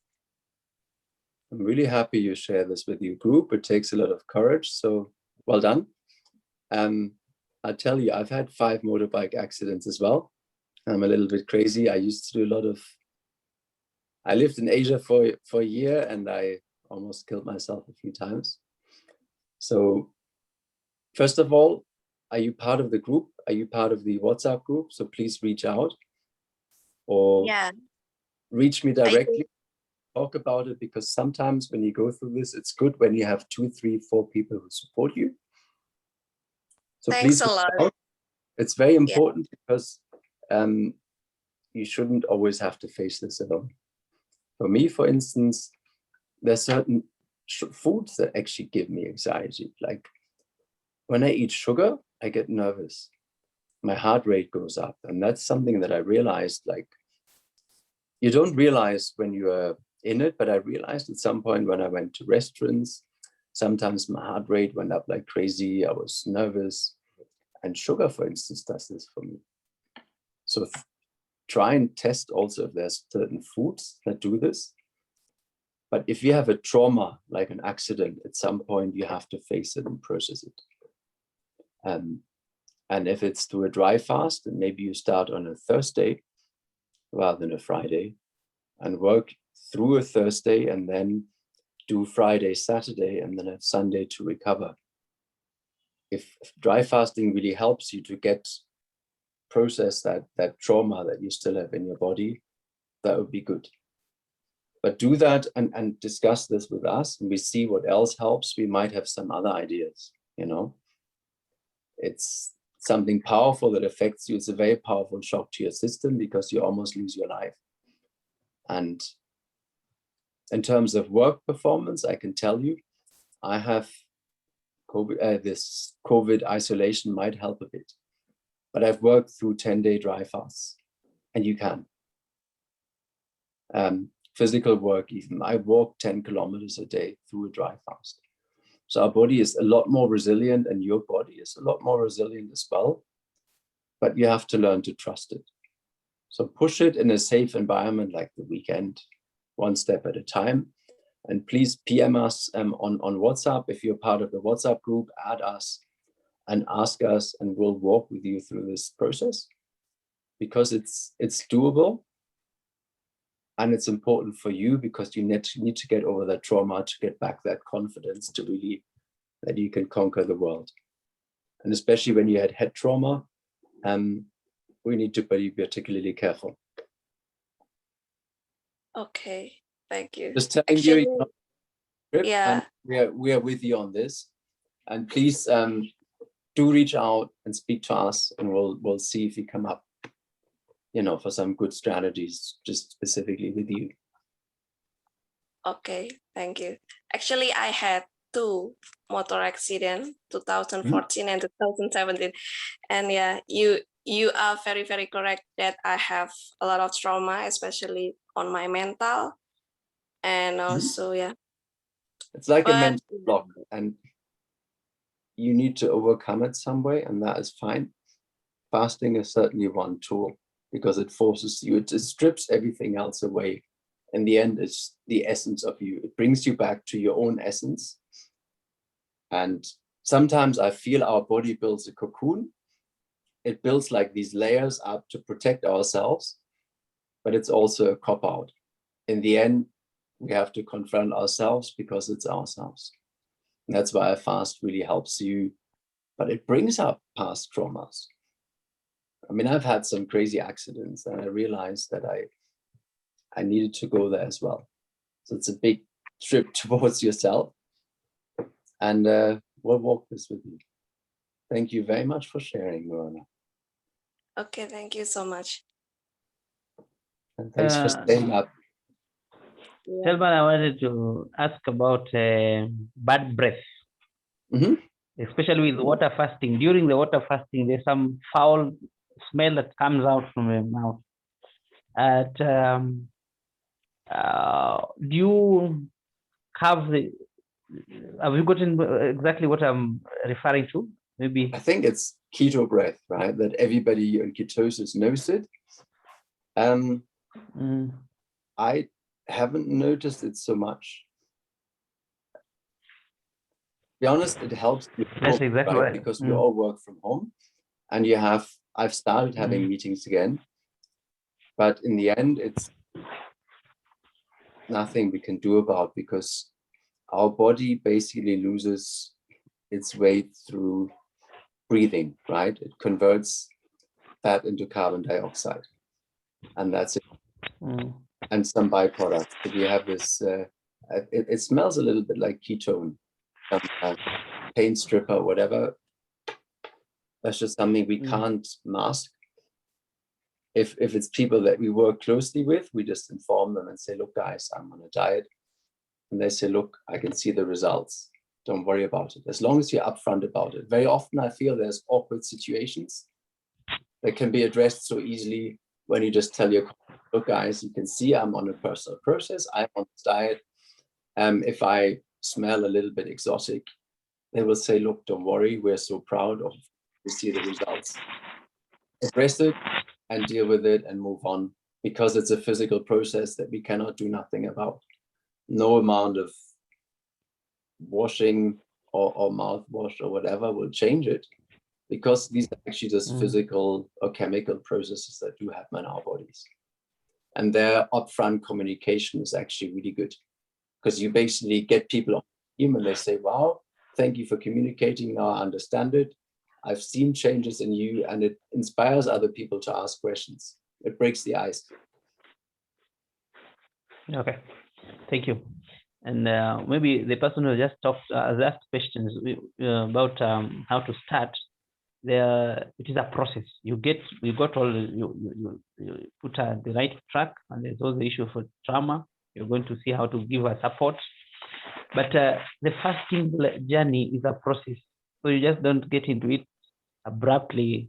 You start with the detoxification, step by step, get the right information. As you grow it until you reach where now you become very stable and you actually become experienced. That's like the Tilman here talking to us now about his experience and the changes that are happening in him. Otherwise, thank you so much. I don't know if there's somebody else was a question. Can I dwell on this? It's a really important point, because now it's 5 years of experience speaking, and you need to educate yourself, and you need to go online, listen to Dr. Jason Fung. I think there's a series of 6 videos called The Etiology of Obesity. Then there's one called The Two-Compartment Problem. And then I would subscribe also to Dr. Arik. There's 2-3 other doctors that are really, really good in this space. Those are the ones that personally that helped me. Educate yourself, speak to the group. And by the way, there's somebody else. Yes, please write a question so we can answer it afterwards. It's very important to own the space and then study your body, learn from your body, and slowly do one day. Journal it, find out what helps you, measure the results. Then do 2 days, 3 days, and slowly grow to own the space. It's a big process that will make you a much, much more efficient, healthier, stronger person. You can be 20 years younger biologically, that you can actually measure. But you need to make that effort and really own the space so you get the best out of it for yourself. You're not doing this for anyone else. This is your journey. And also use us as results. Ask questions. There's no dumb questions, but please do not sit there and worry and ask. Use us because we love to share, because we've all been there. And we all would have wished, if we had somebody point us in the right direction in the beginning, that we'd been there. And for each of us, there'll be a point where it clicks, where you feel, okay, now I understand it, I own it. And you grow exponentially. And I want, certainly this, you were asking me about, this is my journey, but I want everybody else to have the same results, because it massively changed my life. And if I can help any of you along the way, I'll happily do it. So also ping me, ask anyone in the group. There's a lot of experienced fasters. That's why I love this group, that we grow as a team. Yes. Hi, I was wondering if I may ask one question. Yes. Hi, is it Mr. Tilman? Tilman is my first name, so just Tilman. Tilman, first of all, thank you very much for coming and sharing. I really appreciate you taking the time, especially to share your special experiences. My name's Jay Ford. My wife, Karen Ford, is also on here. We have 7 kids, so you may hear a few of them every now and then. You're blessed. We're from Utah, USA, here in America. And I'm newer to the community too. So I was just wondering, recently I was able to view Trevor's presentation as well, and I really appreciate that. And I was fascinated and inspired by some of his experiences he shared from a spiritual perspective. I was wondering if you had any spiritual insights, experiences, or even spiritual gifts that you have experienced and would be willing to share as well. I'm happy you raise it, and yes, massively so. I mean, a long dry fast takes like years of preparation. But doing this fast, somehow many things in my life changed massively. Some of the people I worked with fell away, but 3 or 4 absolutely phenomenal people just entered my life. So I got very healthy, I got very focused, and I kind of felt that my life totally changed and rebuilt around me. And it's very hard to describe, you have to experience it. But yes, I would describe this as a very deep spiritual experience. You kind of feel like there's a power flowing through you. You connect very differently. You live you connect to life in a very different way. So yes, if you and your wife and your family want to go on a spiritual journey, a fast removes a lot of the obstacles that you sometimes have. There's some doors that are closed and you can't focus, you can't concentrate, you can't relax, you can't meditate because you might be too nervous, too tied up in things. But a fast kind of removes all the unnecessary things around you, and just in the end, it's just you standing there. And then it opens the doors, and all of a sudden you get inspiration, you get ideas, you get the people you need. Like I'm building a business, and for this business, I need certain specialists. And I had somebody just pick me up and say, look, I need you for an hour. I feel you want to meet somebody. And they drove me to that very specialist that I needed for this business. 3 weeks in a row. I met like the absolute leading people.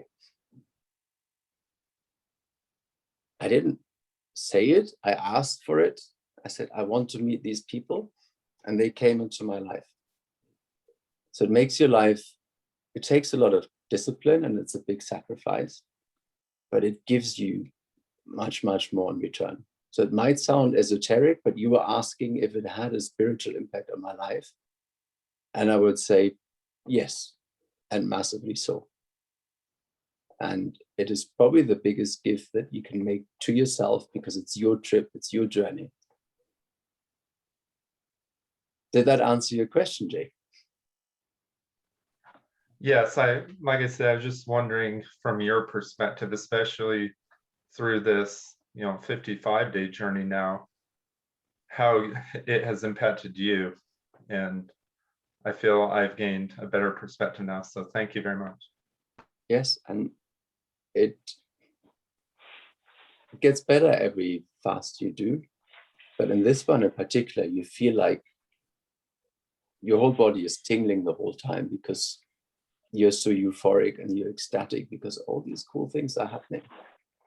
And it's difficult to share, but it's a very, very powerful experience. And I'm very grateful. And I can't really describe it much beyond that. But when you get there, I'm very happy because it's such a long trip, and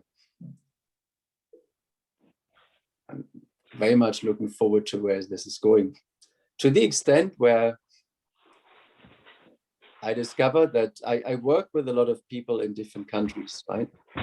And people look at you and they're like, oh, I can see you on the long fast, you're on the dry fast. And all of a sudden you realize that some of your business partners are deeply spiritual and they can see it on you. They can see the change on you. And they say, okay, they tell you what's going to happen to you in the next 2 to 6 weeks. And they say, this is how your life is going to change. And then they say, I want you to take this course.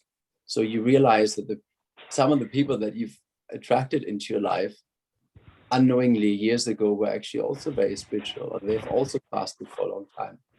So you realize that you've surrounded yourself unwittingly with people that are on the same level. So it does expect it to change your life, expect it to change your friends, and expect it to bring really, really good people into your life. So if you and your wife and your family want to have a better life, this will actually have a big impact for your family. And I also realized for people who are close to you, it changes their motivation, it changes their health, it changes their job. You actually take the people close to you with you. So it's also good if you want to help somebody who has a health problem or something. Somehow it changes everyone whose life you touch.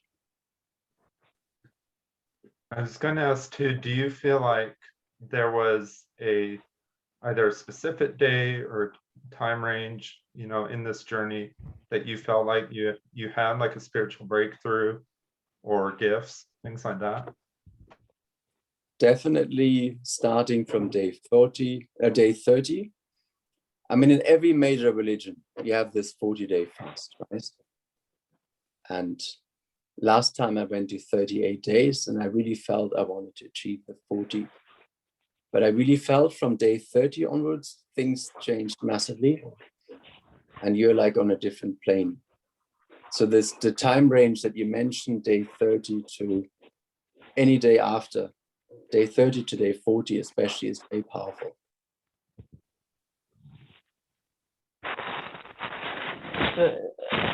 Thank you very much. I appreciate it.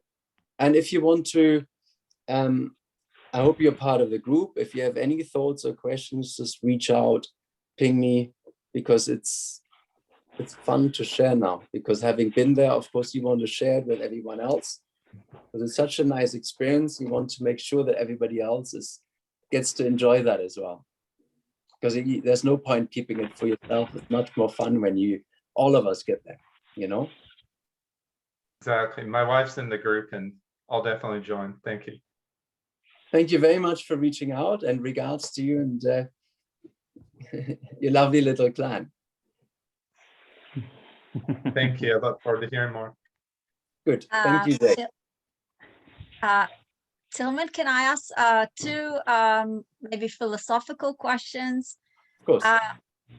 Like we were supposed to eat like the big apes. I mean, it's because we detoxify ourselves. That's why we get to this point. But if we didn't, like, we were supposed to live on leaves and fruit, right? So we wouldn't need fasting. If so, what are your thoughts about that?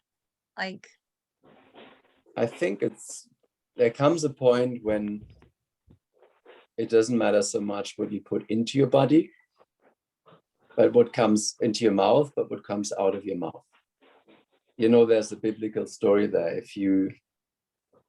It doesn't matter so much what you eat, because when you're on a healthy level, your body can process a lot of poisons if you want, but you don't want to be spouting poison. Saying that if you're a nice person and you don't hurt other people and you're on a high level, it might not actually hurt you what you eat. And secondly, I think, yes, I'm also very gifted. You know, we're talking a lot about detox here. Between ourselves, I'm very gifted at detox. I like to go out, I like to party, I like to have crazy food. And I think all of us do, and all of us should, you know. But a fast just offers ourselves a way to reset ourselves. But to really answer your question, yes, we should eat a broad range of food. I think we shouldn't deny ourselves. We should really have fun. And if that means the price for that is that once a month for a week I fast, I'll take that. I'm not going to be there as a saint eating, you know, salad leaves and praying before every leaf.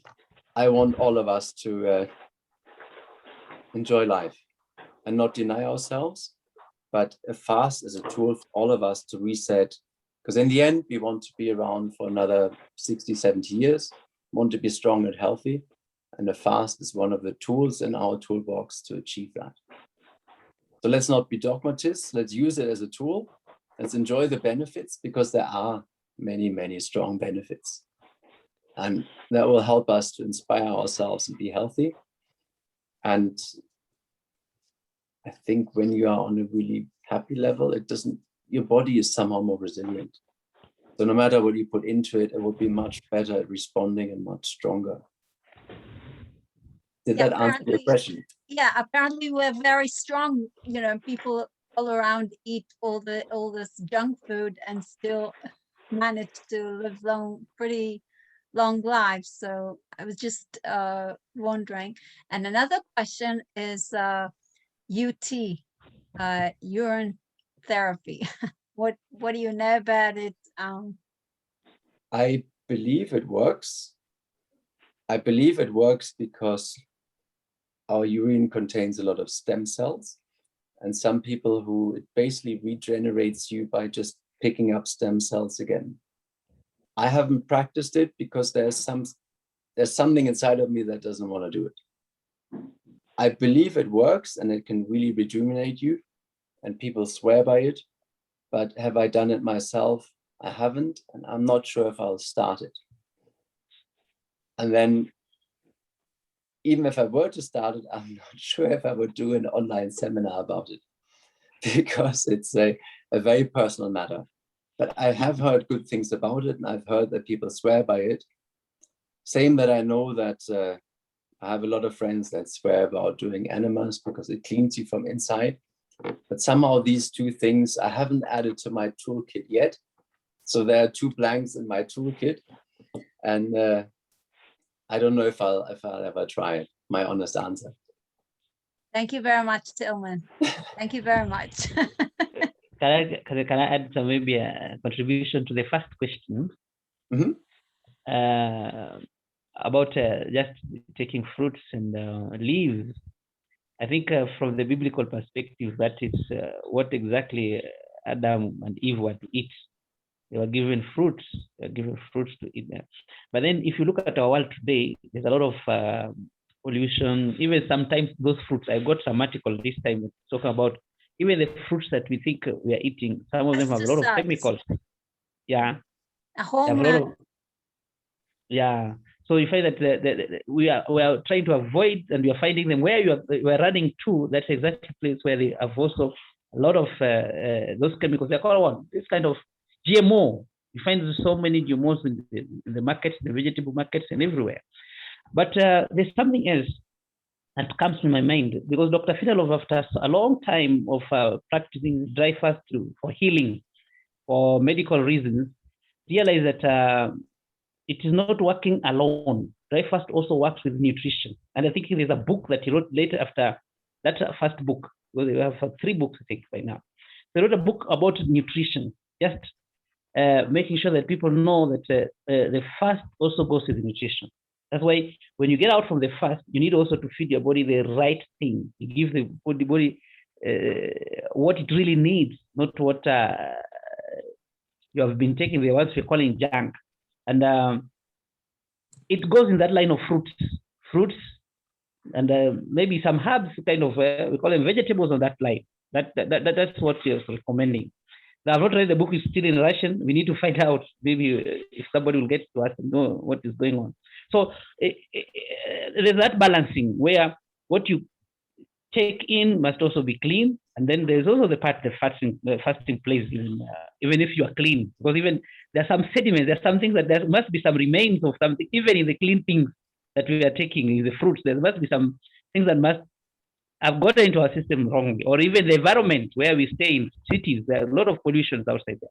So something like that. I think that's how I was seeing on my interpretation of myself.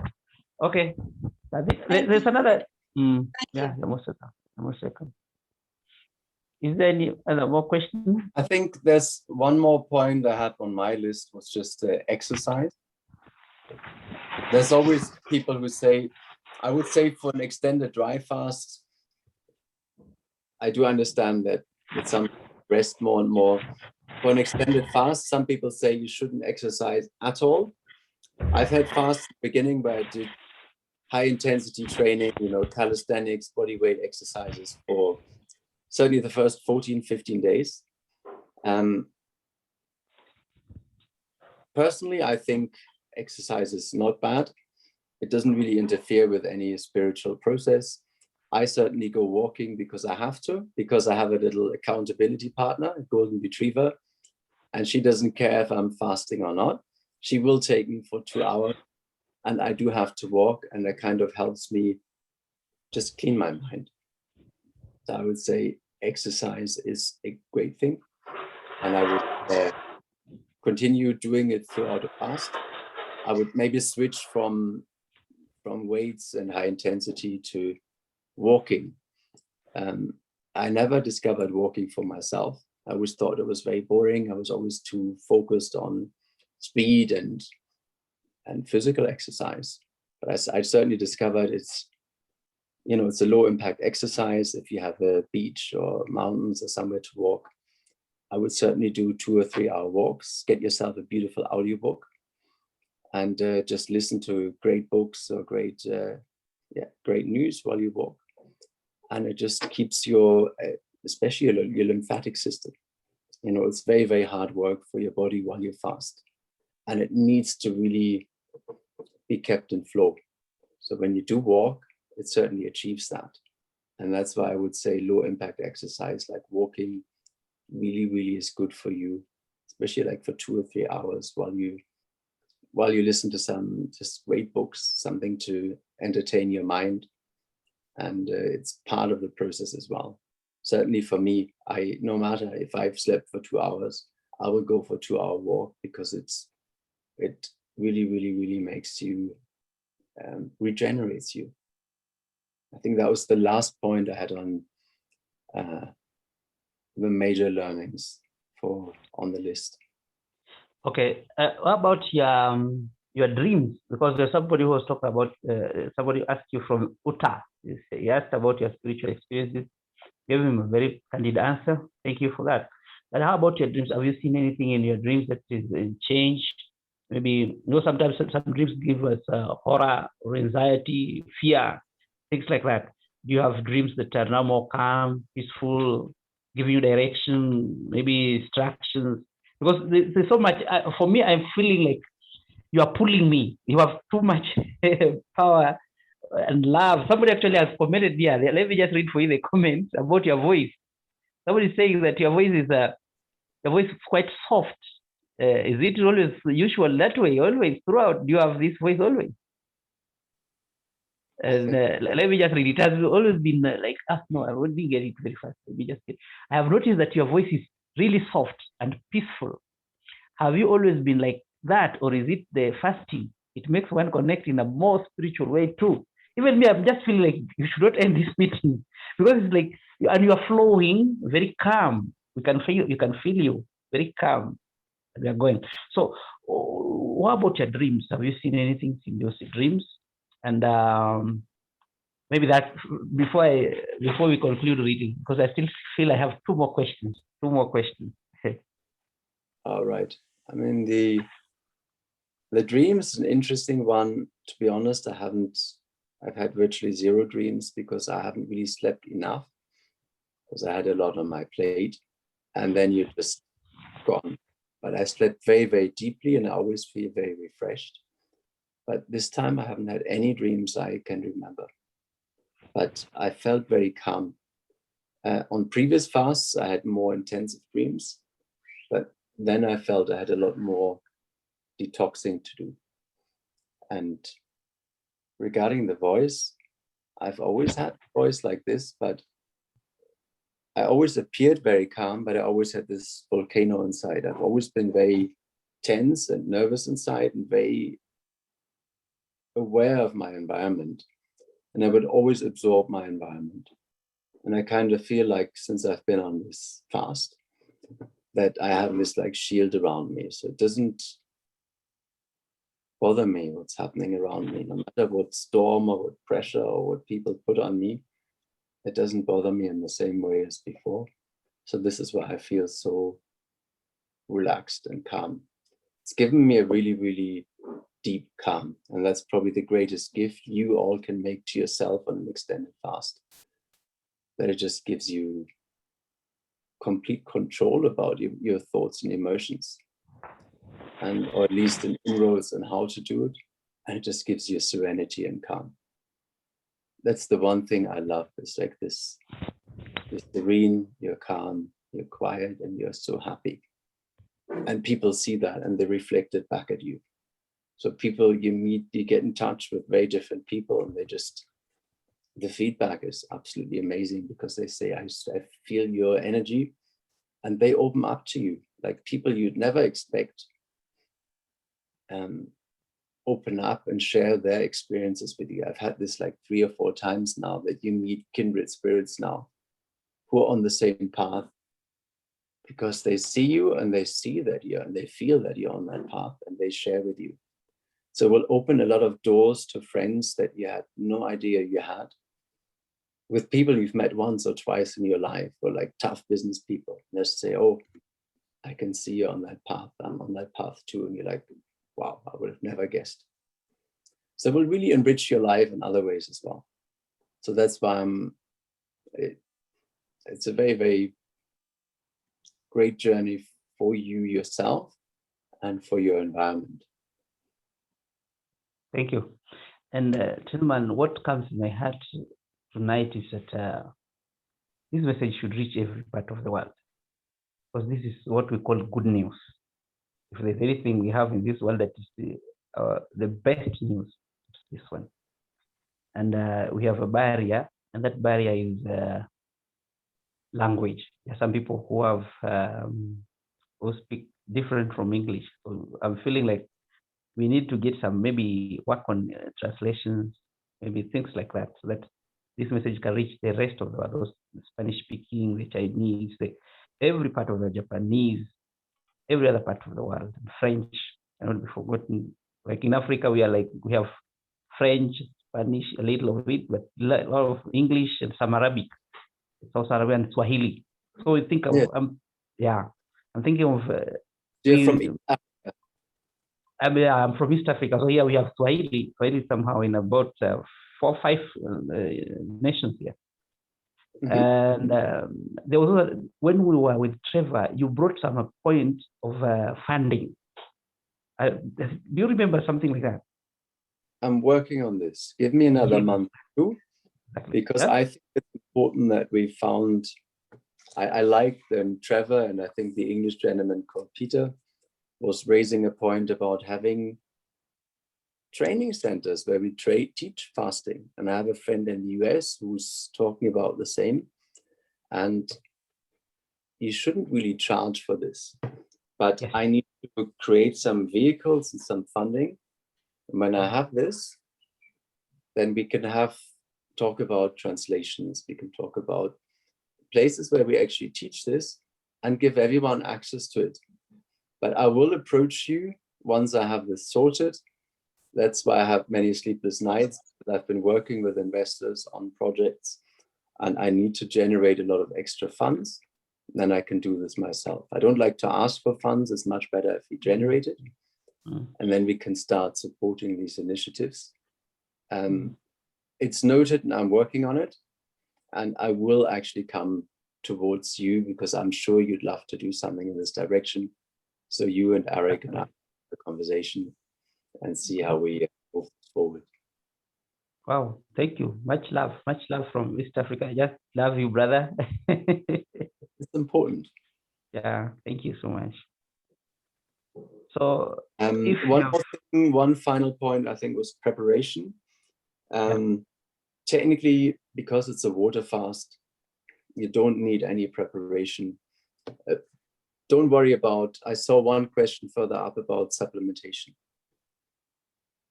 Listen to your body, do 1 day, do 2 days, do 3 days, and you will lose the fear. I mean, I've literally done 38 days without any supplementation. And the only supplementation I'm doing this time is a little bit of salts to keep the blood pressure up. So if people are so worried about letting go of their vitamins and their minerals and their medications, obviously you've got to be careful, but otherwise just give yourself a day or 2, learn to be at peace with your body and to trust, and leave your fears at the door. Our bodies are systems that are many thousands of years old. Our ancestors sometimes had to survive in winter for months without food, and our body is very well geared towards it. And it's geared towards survival, and it's geared towards smart survival. It knows how to survive. And all we're doing is making its job a little bit easier by removing some of the stresses and toxins that we've built into it. If you do a dry fast, what works best for me is do a water fast 1 or 2 days before. Because if you if you have a fast, food will rest in your body, sometimes for months. You know, if you do a long fast, and that if that is very toxic food, it will actually be toxic food resting in your body. And that's something I experienced on the first long fast. I'd taken some psyllium husks, and they somehow got stuck, and they were stuck for 6 weeks. So that's, even though it's a very, very neutral food, it's not good. So it's better to do a water fast for a couple of days to really clean out your system before you start. If you do a dry fast, I would do a dry fast on a completely empty body. And I remember Trevor also saying this. For a water fast, it doesn't matter because you are actually expelling all the food, right? But for a dry fast, certainly be more careful. I think that sums up the points that I had, the most important learnings. We can do more of these sessions. I really love it. I like the way you've set it up, and I like the questions. If you've got any more questions, please do ask them, or go into the group and ask us during the week, and we'll be happy to answer them. Any enemas or colonics, Tilman? I've never done those. I know a lot of people do, and I have very, very good experiences with it. So I might do it in the future, but it's just somehow I couldn't make myself do it yet. But tell us if it's if you have experiences. I've had people do it with coffee or tea or other substances, and they'd say all those, yes. Water, coffee, they're great. You feel light. It's cheating though. Like I know I'm cheating. But it's something you're cheating to help your body. You know, you're making your body. Yeah, and I think that's. But I'm comparing myself right now to you, Tilman, because you didn't do it and you didn't get so weak. I get weaker on day 16 on a water fast. I can't even move. So maybe because I'm washing my colon too much. Just. My experience was, basically my blood pressure had dropped. So check your blood pressure. I actually felt this time, like 3 or 4 times, I took Himalaya salt under my tongue. I took a natural organic baking soda, and I took some, I bought 3 potassium supplements I'm testing right now. I think often it's a lack of potassium. For the rest, because our body is basically burning the cleanest fuel it has, which is you yourself. There's nothing cleaner on the planet. It knows you, it understands you. When it burns you, it knows exactly what it's doing. And as long as you have a little bit extra left, and I had a little bit of extra left after Christmas, it was burning that. And it will keep doing it. And for me, it was just a lack of salt. And when I understood it this time, today I feel a little bit weak because it's on day 3 of a dry fast, almost day 4. And there I noticed your blood gets thicker. My heart rate has gone up to 88 from 62. And I noticed when I climb mountains, I'm often out of breath.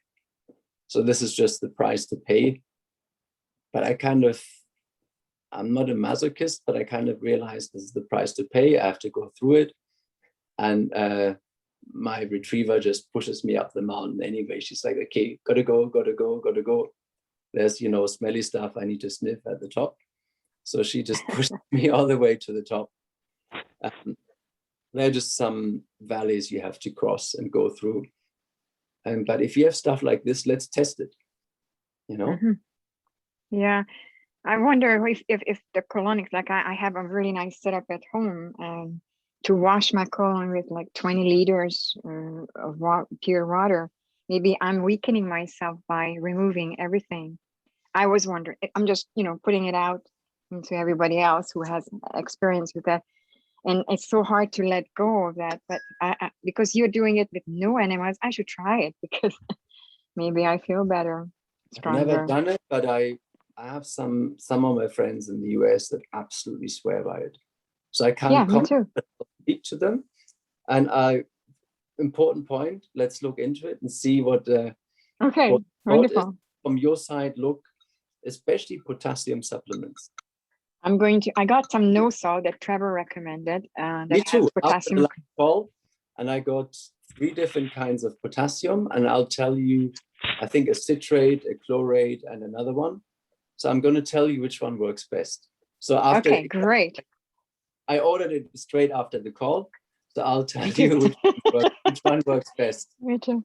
Yeah, thank you. Thank you very much, Tilman, again. Lovely to connect with all of you. Is there anyone else? So That's some good question. okay. There was a comment here, which was the chat in the beginning. It was the person was like worried about your. Let me just read it. But with all those stimulants and you creating false energy, and that can backfire on you later. At that point, you're talking about a little baking soda during the fast, the water fasting days, when you're balancing during the dry fast. Yeah. I think false. They sometimes mean when you go on a long fast, it might be that you're actually drawing down on some life force, and that you don't have that left later on in life. And one of my Indian friends actually said that to me. I need to look into it, because technically you're doing something very extreme. You're not eating for 55 days or 70 days. It's tough. And I think you might be depleting some life resources. I can't comment yet. I'm thinking about it. I've been thinking about it for the last week. I don't have an answer yet. Yes, me, I want to detox, and I want to detox a little bit more, and that's why I'm doing it. And I'm doing it in one go, but I'm not sure if I'm running down my hourglass of life. Is that the question, or is it did I go past it? I think that is exactly. It's like a comment on why the person is like fearing for the stimulants. She's thinking they're stimulants, they're nutrients, right?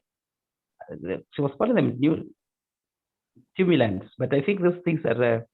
There's no. I'm not taking any. They're not nutrients. They're supposed to be called what? I mean, you've got nutrients, supplements, nutrients, but those are basically foodstuffs, and you don't take them during the fast. Any nutrients, yeah. But that, like, minerals are no nutrients, right? Stimulants like coffee and supplements. I think we covered supplements in the beginning. I do it completely without. Sometimes when I'm with clients, I have a cup of coffee. I don't need it anymore. When you start, like we mentioned, we often have this mild headache, because when you have coffee withdrawal, you get 1 or 2 days. It takes 1 or 2 days to get the caffeine out of your system. That's fine. I don't have a problem with coffee. A lot of supplements that people take for health also contain green tea or coffee, because it's actually good for stimulating your metabolism. But I haven't actively taken coffee during the fast. I think one day I took it, and then once or twice when I'm out with clients, I might have to drink an espresso. But it doesn't affect me anymore, and it doesn't create a dependency anymore, because it's like that 1 cup. But I don't crave it anymore. So stimulants, I think they're right. It's a kind of a shortcut. It doesn't help, and you should avoid coffees, teas, guarana, whatever people take to stimulate their systems, because you don't need it anymore. Because otherwise you're tired and stimulated, and it stresses your system. In my first fast, I'd taken huge amounts of coffee when I took this Bulletproof Coffee, and coffee has a half-life of 12 hours. So if you have 600 milligrams, after 12 hours, there's still 300 milligrams. And it actually prevents you from sleeping. So I try and avoid it altogether. So stimulants and supplements, for me, I leave them out. The only thing is some base minerals to keep your system going. They're not stimulants. It's just something to keep your heart pumping, your kidneys working, your blood pressure going, just to keep your systems running at peak performance. And even those I do, let's say, for 3 days every 2 weeks, doing the water fasting phase. I hope that answered your question. Yeah, that's quite elaborated very clearly. So can I say something about the salt? Actually, salt is a stimulant, isn't it? It's especially Himalayan salt. You said that you're taking, so it's poisonous. I find it's more difficult to win off of than sugar. It's very addictive. salt? The thing is, it's sea salt. You crave it. Right? It contains, I think your body might crave it actually because it contains trace minerals. It contains magnesium, it contains calcium, it contains all sorts of natural deposits from sea salt, because I can't eat normal salt anymore. Because normal salt has like anti-caking agents, it's polished, it's not really salt anymore. So I like kinds of rock salt. If it has to be Himalayan salt, it could be another one as well. But I think it's your body telling you that it wants the minerals inside.